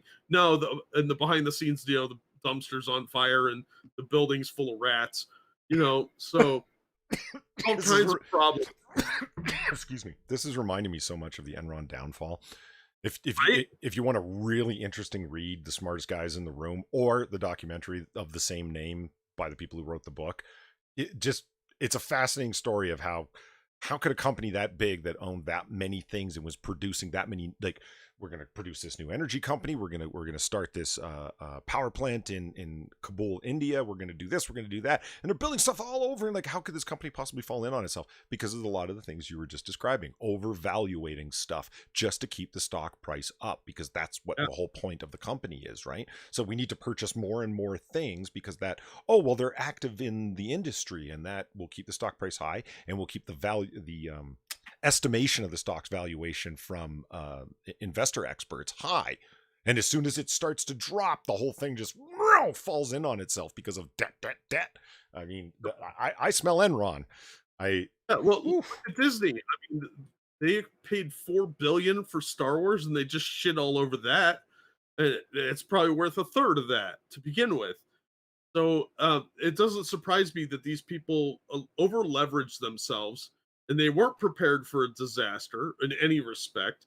And now all those bills are coming due because they just borrowed. It's like the 1929 of the entertainment industry. You know, that was a Great Depression joke. Everybody, yes, I did that.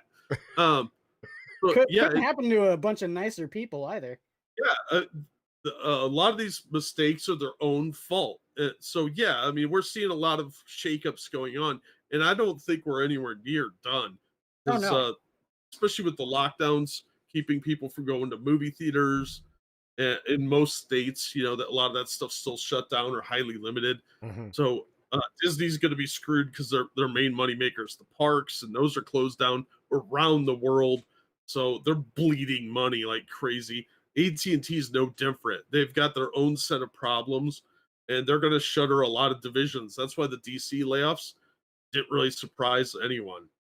Well, Uh, speaking of it's, the it's DC layoffs, I'm sure you're interested in the solutions that a long-haired communist hypocrite SJW has. of Oh yeah. course. Yeah. He's gonna seize the means, guys. Let's hear what Audrey Citizen has to Aubrey. say. Aubrey Not Citizen. Audrey. I don't. Feed me, Polly, feed me. When you got a girl's name, it's easy to fuck it up. Pseudoephedrine's a hell of a drug. Leave me alone. Okay, look. Former G.I. Joe writer. He really is. Oh my God, I don't want to revisit Yeah. that story, but Lord of mercy. Okay, former G.I. Joe writer Aubrey Sitterson calls for unionization of comic book creators after massive DC Comics layoffs. This guy is such a fucking moron. Let me see if I get Yeah. this right. They don't need your labor, They're firing a whole fucking bunch of you, including executives, and your solution is to unionize and say, we won't work unless you meet our demands when they're firing you. Yes. Yeah. Well, so somebody online made the connection that this is a lot like what Kickstarter did, where they hired like the diversity inclusion person, and then they tried to form a union to extort the company into doing what their bidding was. Mhm. That's kind of the same thing. Like, you can't fire us. We're going to form a union, and we're going to be your boss. That's not how it works. Yeah, All right. that's how the billionaire brat Carlos Maza got his ass fired trying to unionize the people over at Vox was it? Vox. Thank you. Yeah, because the billionaire brat needed to unionize the poor workers behind it. It's not that you're just an ideologue idiot larping as a Marxist revolutionary or anything. Yeah, maybe make yourself valuable to the company so they don't want to get rid of you. Yeah. It's because trying to form a union when you're on the verge of being fired is not only the stupidest thing you could do, it's also a bad career move because it's a small industry and people talk.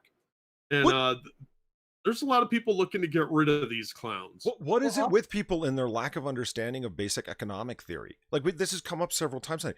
There's a phrase I want to introduce you to, Aubrey. It's called leverage. Inside of economics, you need leverage. If the value of your labor has dramatically decreased, that means your leverage has decreased and you can demand very little. This is I don't know. I remember learning about this stuff in high school. Did you go to about the high only school, Aubrey? I yeah, well, probably dropped out. The he would have some sort of pull if he actually had one of the people that were still hired at DC that was in his camp. right. Yeah, I'm gonna drop a link in the chat for everybody. It's a Medium article about union busters, But I mean, video game industry. Aubrey, the best part about it is too, has he written a comic in the past decade? I don't know what Yeah, he's been up he's to since G.I. Joe. he did a small press wrestling comic like a year or two ago. Well, He's I done. knew that he was writing stuff for wrestling, but I thought it was novels or not novels, like history books, not He comics. did some graphic novel series for a little while. I don't know if they were floppies or not. I don't Okay. follow this guy. I think he's a fucking piece of shit. But yeah, he's floating around the indie scene. I don't think he's got anything lined up right now. But yeah, there's a lot of people going around trying to figure out how to get rid of these troublemakers. And breaking the code, this article I just dropped is an interesting look at that because now there's people actually trying to go out and say, hey, don't hire people like this because they're going to cause problems. Yeah, And with would you hire somebody who actually promotes himself as like Aubrey Sitterson? Like, I just outright says he's a communist, a Marxist. Would you hire Carlos Maza when all you know is immediately he's going to try and unionize everybody and start demanding things that you literally cannot afford to give? Yeah. yeah, well, that's just it. Like you don't want these people are the plague right now because everybody's tightening up their belt so that they can survive the COVID crisis, so they still have jobs on the other end of it. Whereas these guys are going to destroy that by extorting you with their labor and say, no, no, no, you're going to do what we want right now or else. You Well, can't afford that in times like this. So I think it's funny because it's also showing the meager amount of people that were actually still supporting it and their inability to support them now, even after the whole COVID crisis thing, right? And say the amount of people that were actually buying these comics by these people were so minuscule, and then now they're non-existent to the point of they need to trim the fat. yeah, yeah. So Well, there's no better example of the need to cut these sorts of people loose and yeah. have them not be part of your company. Well, that's what I'm saying. This is the perfect time to do it because you could do it under the guise of we have to cut people for the pandemic. Yeah. And it's really just getting rid of troublemakers and rabble rousers. And people like Aubrey Citizen are the perfect people to get rid of while you can. Yeah. Because he's obviously trying to cause trouble for you. And do you really want to go through that headache during a financial crisis, whether it's real or imagined, Mm. and say, Oh, well, look, you want to form a union. Well, jeepers, we got to cut some staff. Sorry, man, you drew the short straw. Thank you, Doghouse, for the $5. Put this towards the destruction of the potato, preferably via bullet, filmed for BitChute. That's a really good point, Polly. Who am I, When you get a Sinatra, new computer, shooting things and then filming it? Like, what? yeah, no, when you get a new computer, destroy the potato with your gun and film it. Also, by the way, thank you, Doghouse. Buy things, stay safe. I will, my friend. I will. Let's pile through this article here. It says, Stitterson took to Twitter where he began stating, I've seen lots of passive talk implying the DC layoffs were some unavoidable act of God, but that's not true. A group of executives decided, after profiting off of people's labor for years, they'd profit somewhat more by kicking them to the curb during a global pandemic. Well, that's a commie read if I've ever heard one. Don't let your love for DC creators or books or dream of working on a Batman obscure the fact that the layoffs were decisions made by people so rich that they'll never have to worry about rent or health insurance, all to protect their profits. There's his hot fucking take.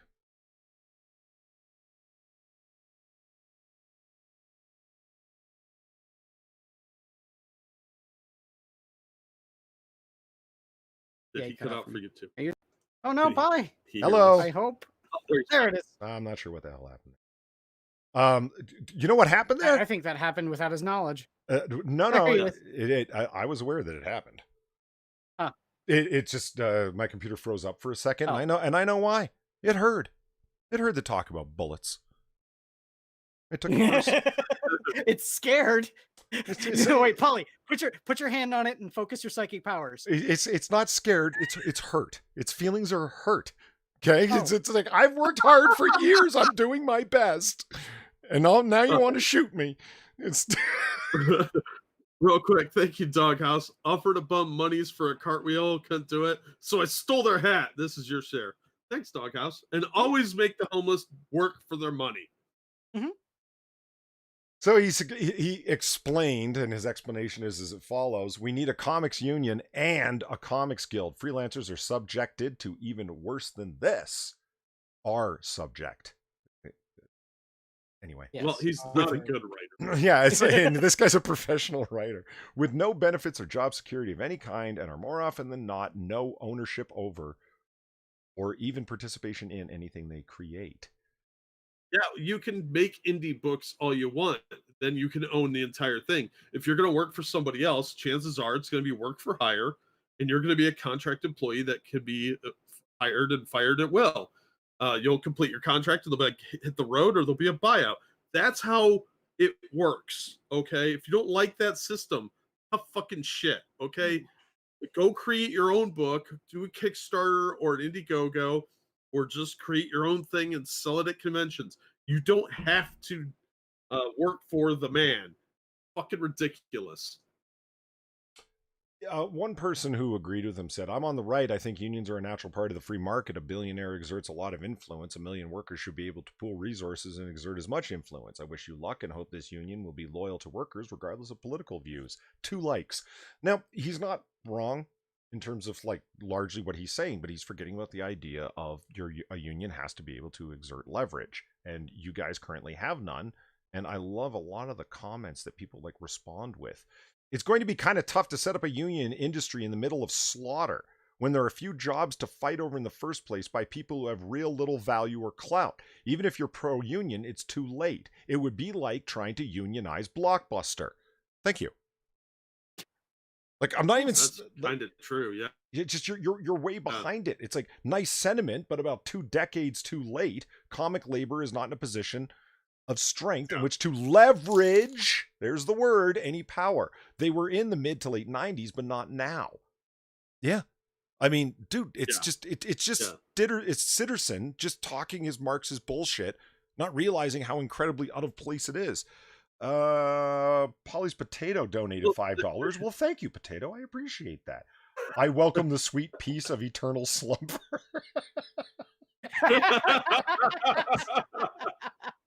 Jesus Christ. It longs for death, Polly. I should really read these things before I read them aloud. Holy fuck. Thank you very No, much, I Polly's like Potato. Yeah, look, Citizen's a filthy pinko. He's not even a pinko. This guy's red as blood. Fuck off, you commie bastard. You don't know what you're talking about. You're putting information out there that makes no sense, is completely out of date. It doesn't even work when you think it does. I mean, Yeah. Absolutely worthless. Yes. yeah, it's sad because like if they wanted a comic union, they should have done it right around the time Image formed. oh Because yeah. everybody that was left could have leveraged and said, "Look, we're going to go too if you don't give us this." Actually, you know what? Or even Somebody mentions that down here, the Image days. I absolutely agree. Somebody else, like, summarize what you said. Yeah, like around the time when all the comics creators from Marvel decided to go over to Image, right? Fucking leverage power, bro. That was a super hard hit to Marvel because their star power all gets up and walks out. yeah, They I can hire a guarantee bunch right of now Tumblr artists right now. They don't care about you, Aubrey. yeah, if the staff at Marvel tried this right now, they would all be fired and Marvel would probably be shut down and they would just be like, "Fuck it, we're an IP farm now. You're all fired." And they could just buy them out of their contracts and say, "Look, we're done with this shit. We don't need you." Yeah. Or they would just fire everyone and hire new people because there's plenty of shit talent out there. Blows my mind that this guy who like was lucky as fuck to get on a standard mainstay IP like G.I. Joe, and what does he do with it? Takes a chance to promote SJWism, recreates a character, gets in a fight with the core fan base. Remember all that stuff? Oh yeah, Oh yeah. yeah. And then Look, to stick it to them, draws a homoerotic cover to G.I. Joe just to say fuck you guys, and then admits, yeah, that's exactly what I was doing. Well, yeah, because people like this have no respect for the IP. They're not trying to improve it. They're just trying to grift off of it, to use the slang of the day. This guy's a charlatan and he knows it. He's here to turn out his garbage and try and make some money off of it. But he thinks he's more important than he is.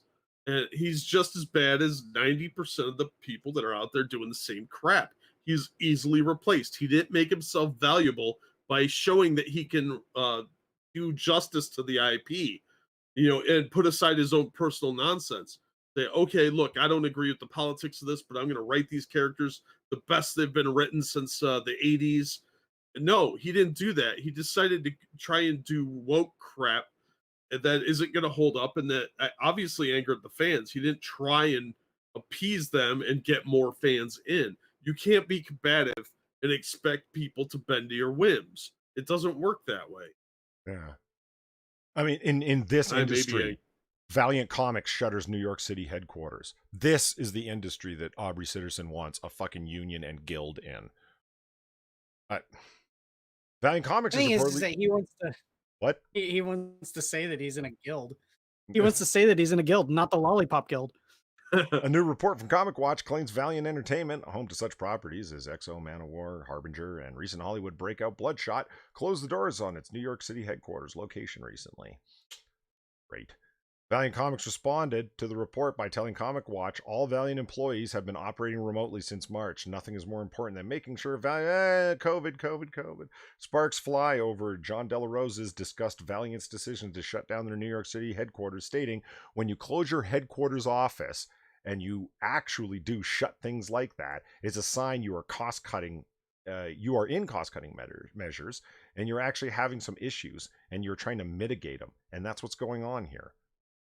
Yeah, I totally agree with him. He's right. Yeah. They're probably paying 10 grand a month for that office, and it's been closed for 6 months. Why would you keep that albatross around your neck when you're already not doing very well as a company? I mean, remember, these guys hired Heather Antos as a head editor. Right. I mean, I don't think I've forgotten about that. I mean, that woman is a fucking curse everywhere she fucking goes. Like, you want to... Oh, she's the Black Widow. Yeah, you want to short sell a company? Short sellers work that they bet on stock going down. They insist that they hire Heather Antos. Watch the company fail, you'll make millions. That woman. In Vegas, they're called coolers. They have people that are just like the touch of death sit next to you, and you start losing. That's what she is. She's a Vegas style cooler. You see somebody hire her, be like, oh, they're going out.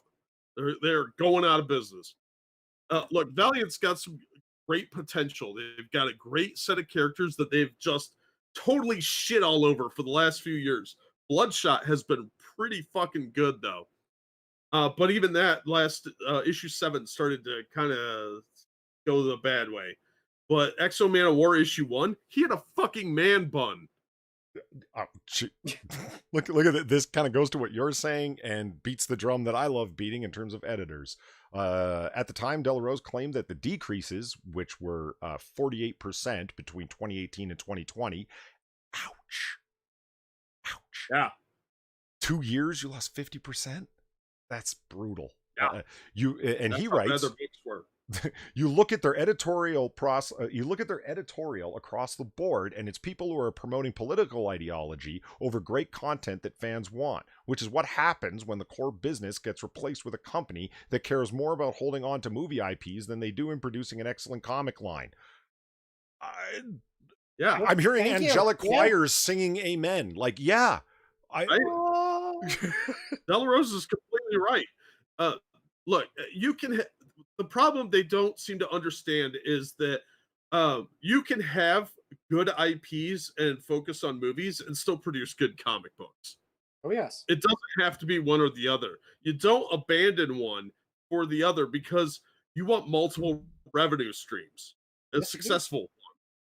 And they don't seem to grasp that. And they were actually starting to kind of get on the right track with Bloodshot and bringing back Shadow Man and relaunching it with Cullen Bunn. I don't like Cullen Bunn generally, but I think he'd be good on this book because he writes good horror comics. He's bad with superheroes, but he's good with horror books. I don't like the guy. Del Rose even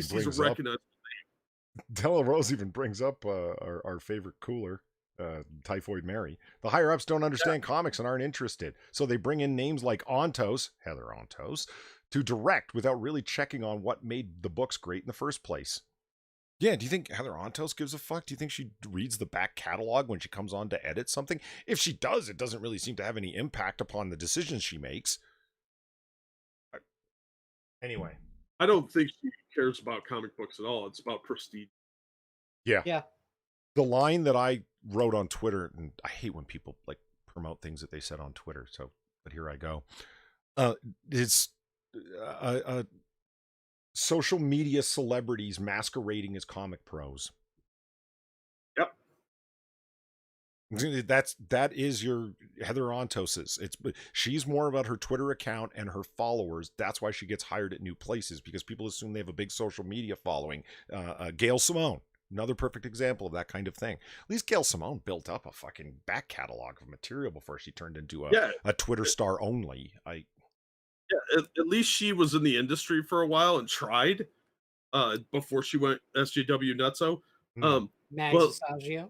Yeah, a lot of these people are just personalities that they're hiring to check off boxes. That's a terrible way to run a business. Yeah, and like I said, make you any money. Yeah, Valiant's got great IPs. They just need to, like the Ninjak series from a few years ago was really good, but it only lasted like 13 issues because nobody talked about it. They didn't promote their own material. They were busy trying to get Bloodshot, a movie, which I still haven't seen, but kind of want to because I have guilty pleasure with watching really bad action movies. So look, a lot of this comes down to if they had hired good talent from the beginning. They have Dan Abnett writing Rye. Ooh. I want to read that. I like Dan Abnett. I will buy it just to read his work. And his work on Fallen World was good. So yeah, I'll read a Rye series from him. It's on like issue 6 or 7. And have you heard anyone talk about it? Nope. Well, you would have if you watched my review on issue. Oh. But I'm sorry, this is promoting historically marginalized people. How? Yeah, exactly. Well, he's pasty. He's like an albino or something. So albinos have been marginalized. Fair enough. Yeah. Oh, he's just short. Come on. But yeah, they've got some like good talent, but then they shit out like the Exo Man of War book, and it was total dog shit. And that was edited by Antos, but the other ones weren't. But the one they talk about and they were promoting was Exo Man of War. and it was dog shit. It was easily one of the worst comics I'd read in months at that point. So it could have been good because he's an interesting character. He's a Visigoth from the 5th century, missing one hand, and he's bonded with this super technology armor. And he had a man bun. What the hell? Fucking dumb. And he's a homeless guy Why on can't top I of that. fail upwards in my industry? Why can't I fail Right? upwards in Right. academics? Like, I would love write to 3 or fail 4 upwards. papers that get published in like the smallest journals anywhere and have an impact rating of next to nothing, and I get promoted because of it. I mean, like Heather Right? Antos, like Dude, everything she works on does not do well, like consistently. It did better before she came on. You can actually plot it on a graph, yet she continues to get promoted upwards. Why can't I fail upwards? I well, you got to get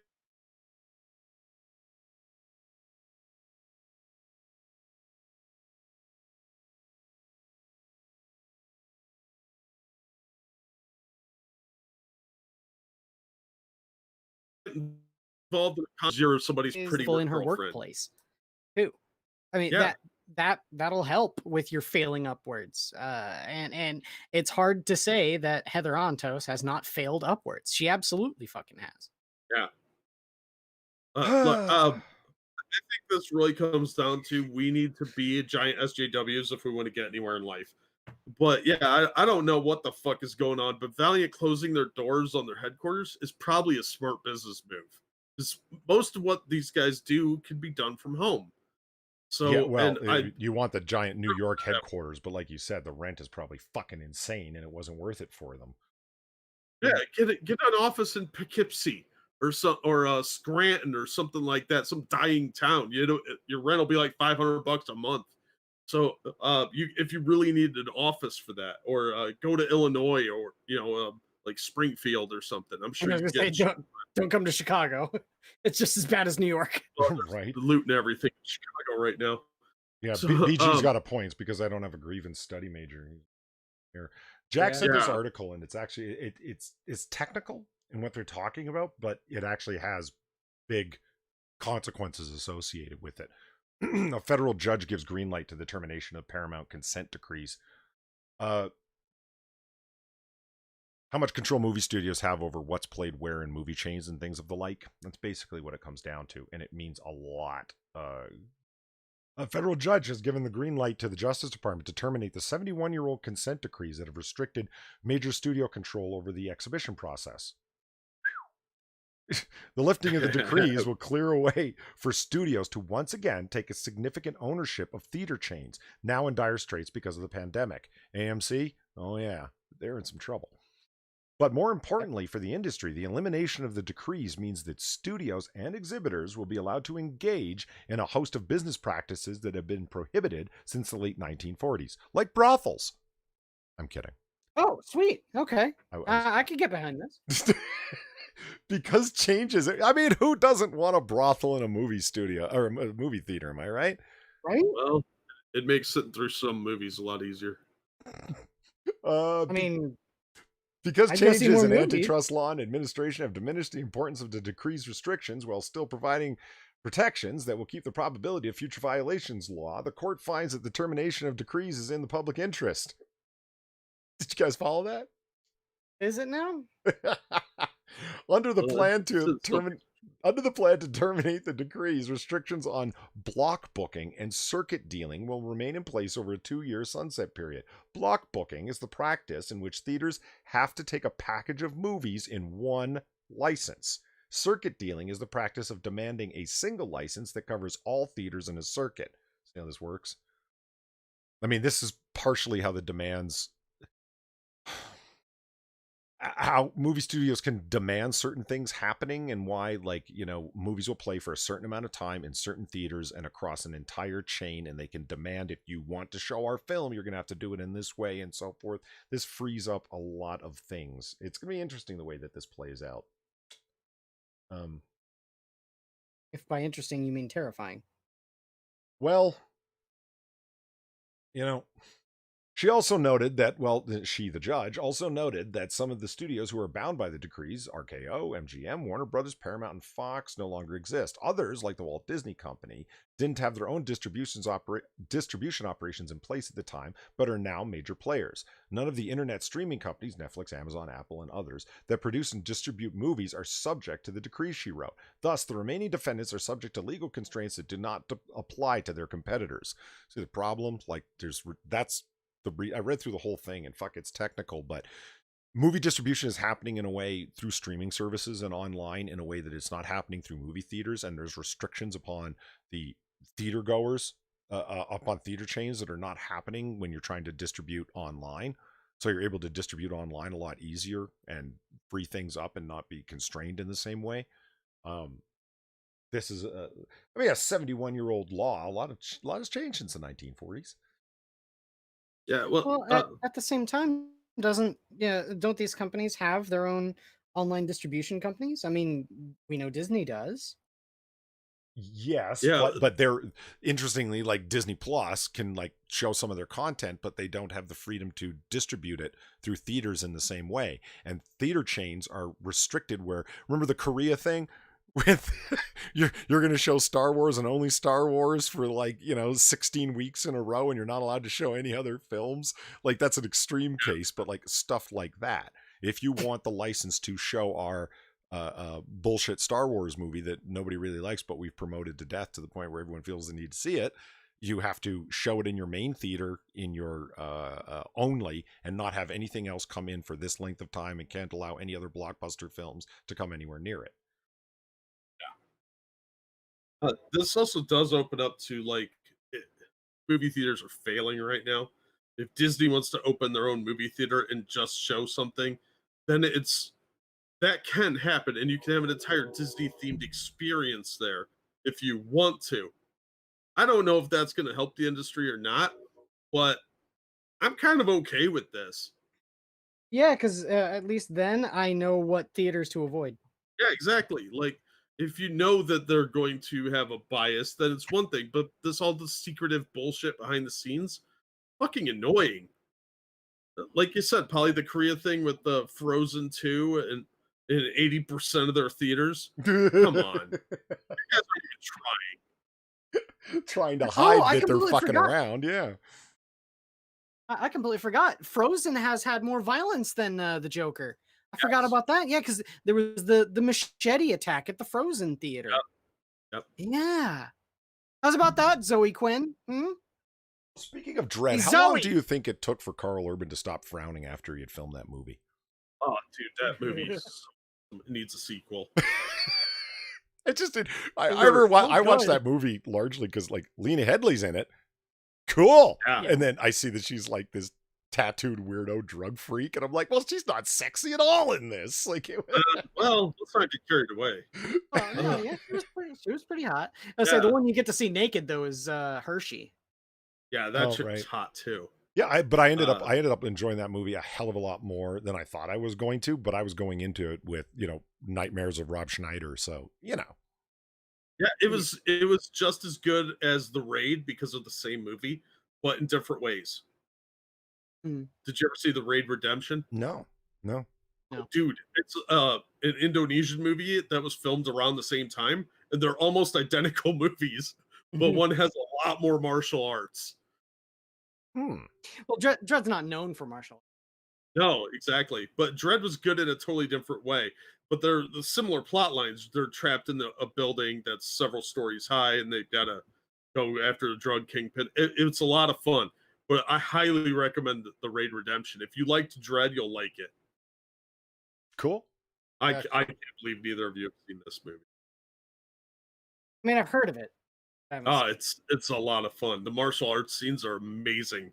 I'm surprised they all didn't die from overexerting themselves. It was one of the best martial arts movies I've seen in 15, 20 years.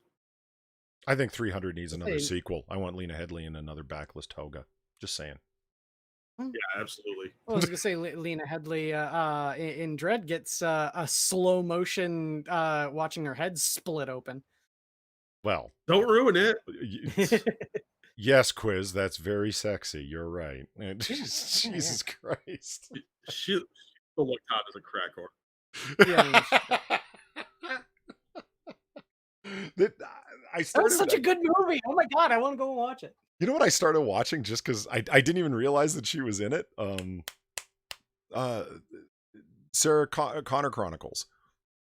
Oh yeah, I didn't even realize she played Sarah Connor, and I'm like, oh my god, she's like the perfect fucking casting, other than Linda Hamilton, like butch, like built up, competent Linda Hamilton in Terminator 2.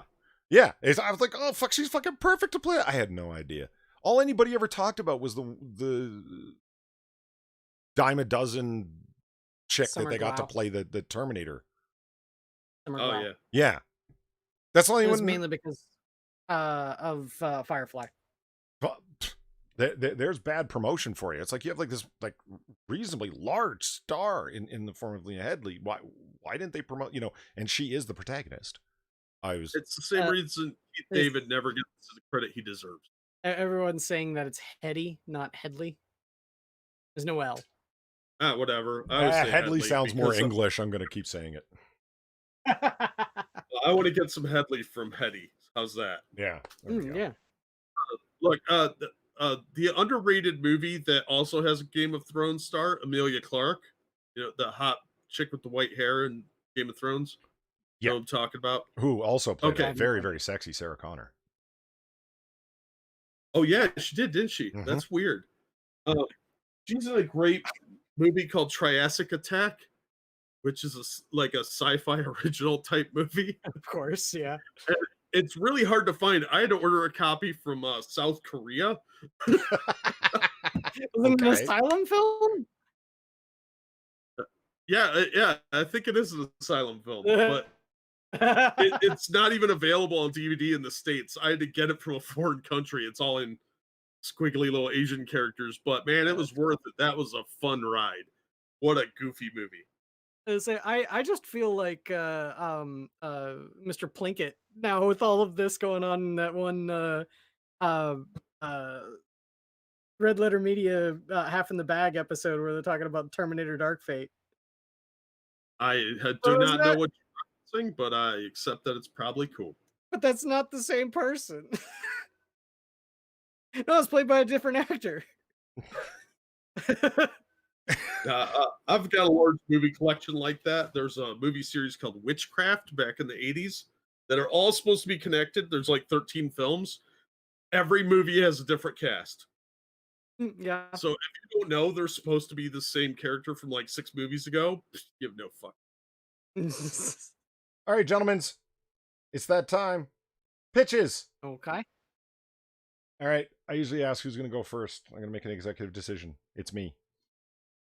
Okay. Let me. Oh fuck! Of course, this fucking screen's changed on it.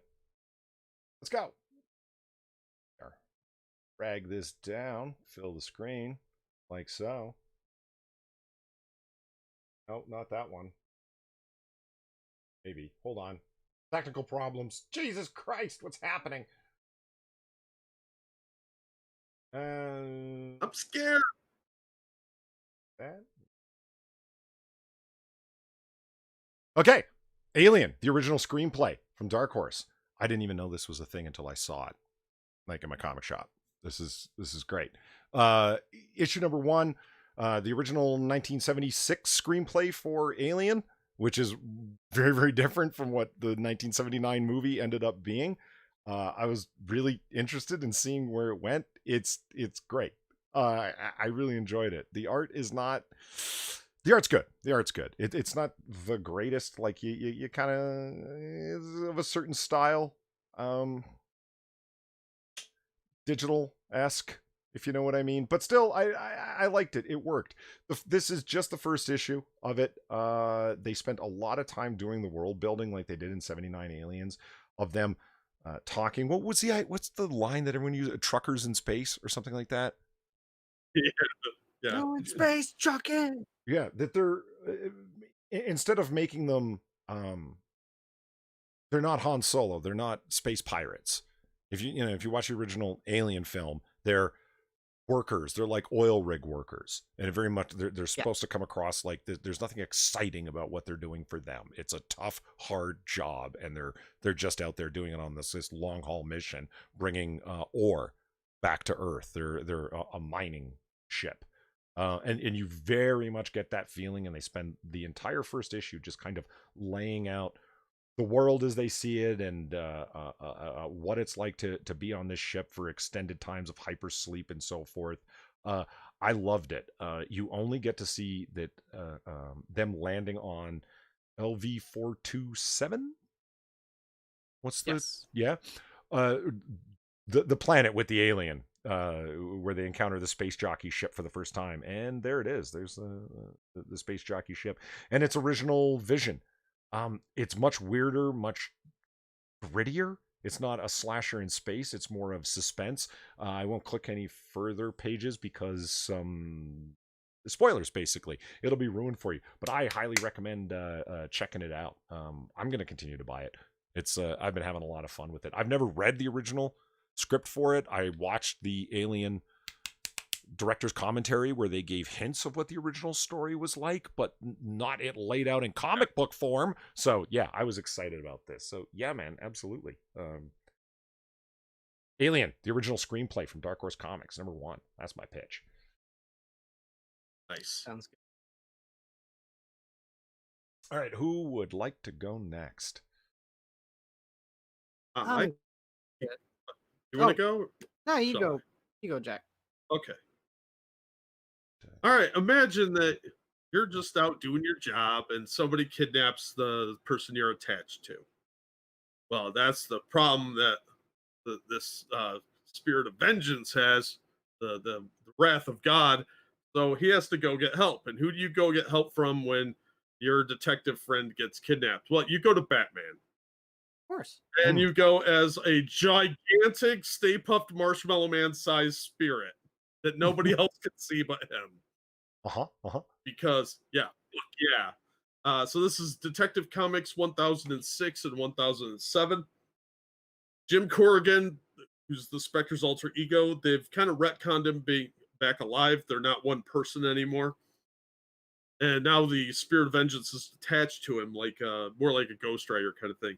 But Jim Corrigan gets kidnapped by a cult that wants to kill the host so they can all inherit the Spectre power. That's what they think. So that they all dress up like the Spectre.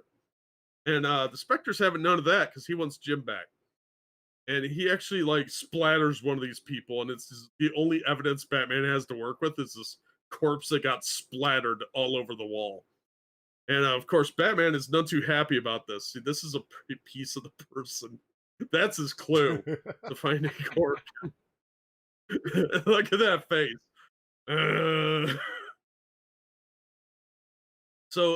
Yeah, Stay Puft Spectre has to work with Batman, and they have this amazing interaction where the Spectre's chasing him around Gotham City, trying to get him to help.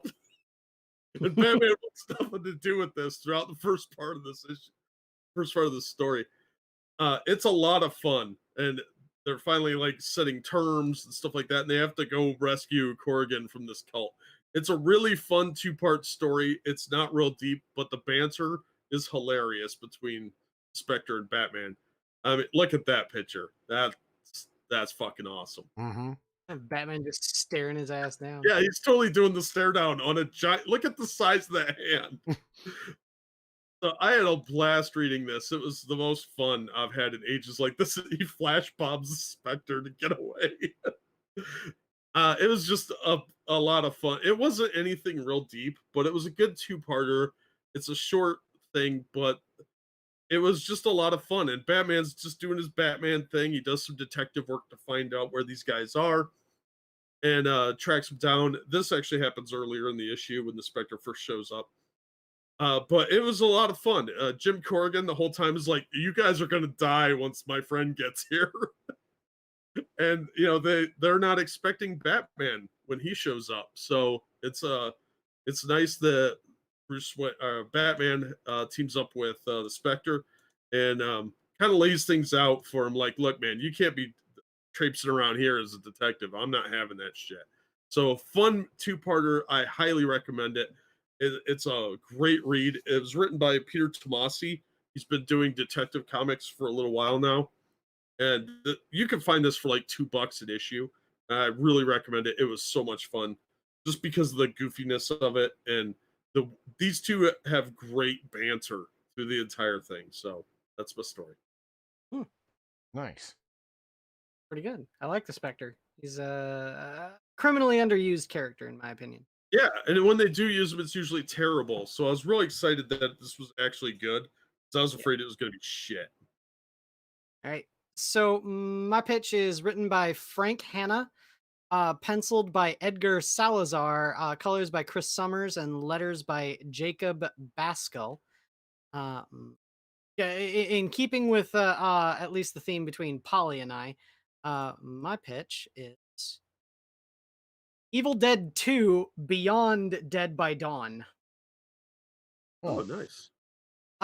This is the story of the professor and his wife and his daughter in Evil Dead 2 when they first get the Necronomicon and they read the passages, and she's the wife here is the one that's trapped down in the cellar. You can see later on here when the professor ends up shooting her in the gut with a shotgun and then buries her in a shallow grave into the in the cellar. Yeah, it's all that. But what would I there what would you think if this is the story of what happens immediately after everything that happens in Evil Dead 2 as well? Because if you remember, their daughter ends up going to the cabin, and she's the one that puts out the final incantation that has Ash go into the past to Yeah. in the events of Army of Darkness. But before she does that, she's stabbed by Ash's severed hand with this Kandarian dagger. What happens to her after Ash is sucked back into the past? Well, she dies and goes to hell Hmm. That'll happen. and has to then now fight against all of the demons, the Kandarian demons in hell. And in my opinion, this has actually turned out to be a really fucking cool story. Another thing she does too later on is she uses the Necronomicon and the Kandarian dagger to clone Ash Williams from the severed hand. So there is a version of Ash that helps her out in the comic in hell. Huh. Turned out to be a really fun comic, and I fucking love this cover, dude. Check out this to hell Mm-hmm. down. I saw that. But yeah, I had a lot of fun reading this. It's a 6 issue limited there, well, 7 issue because there's an issue 0. 7 issue limited series produced by SGP. But yeah, I had a lot of fun with it. Evil Dead 2 Beyond Dead by Dawn. Awesome. There it is.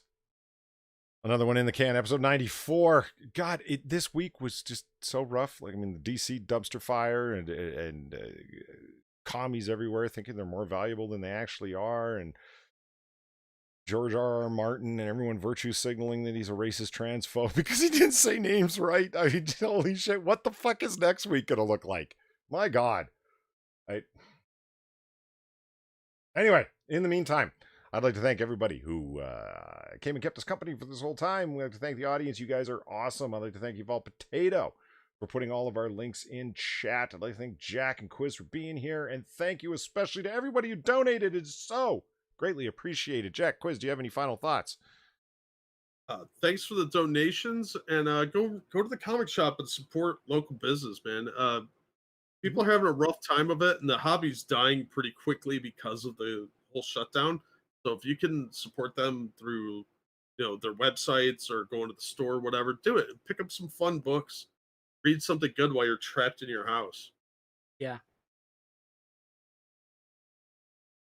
I know the way that I normally pick up my comics is by going to places like conventions, and that's kind of out the window. But yeah, no, it's a good idea to support the local businesses if you can. I highly recommend doing it, and branch out and look for things that you don't normally look for.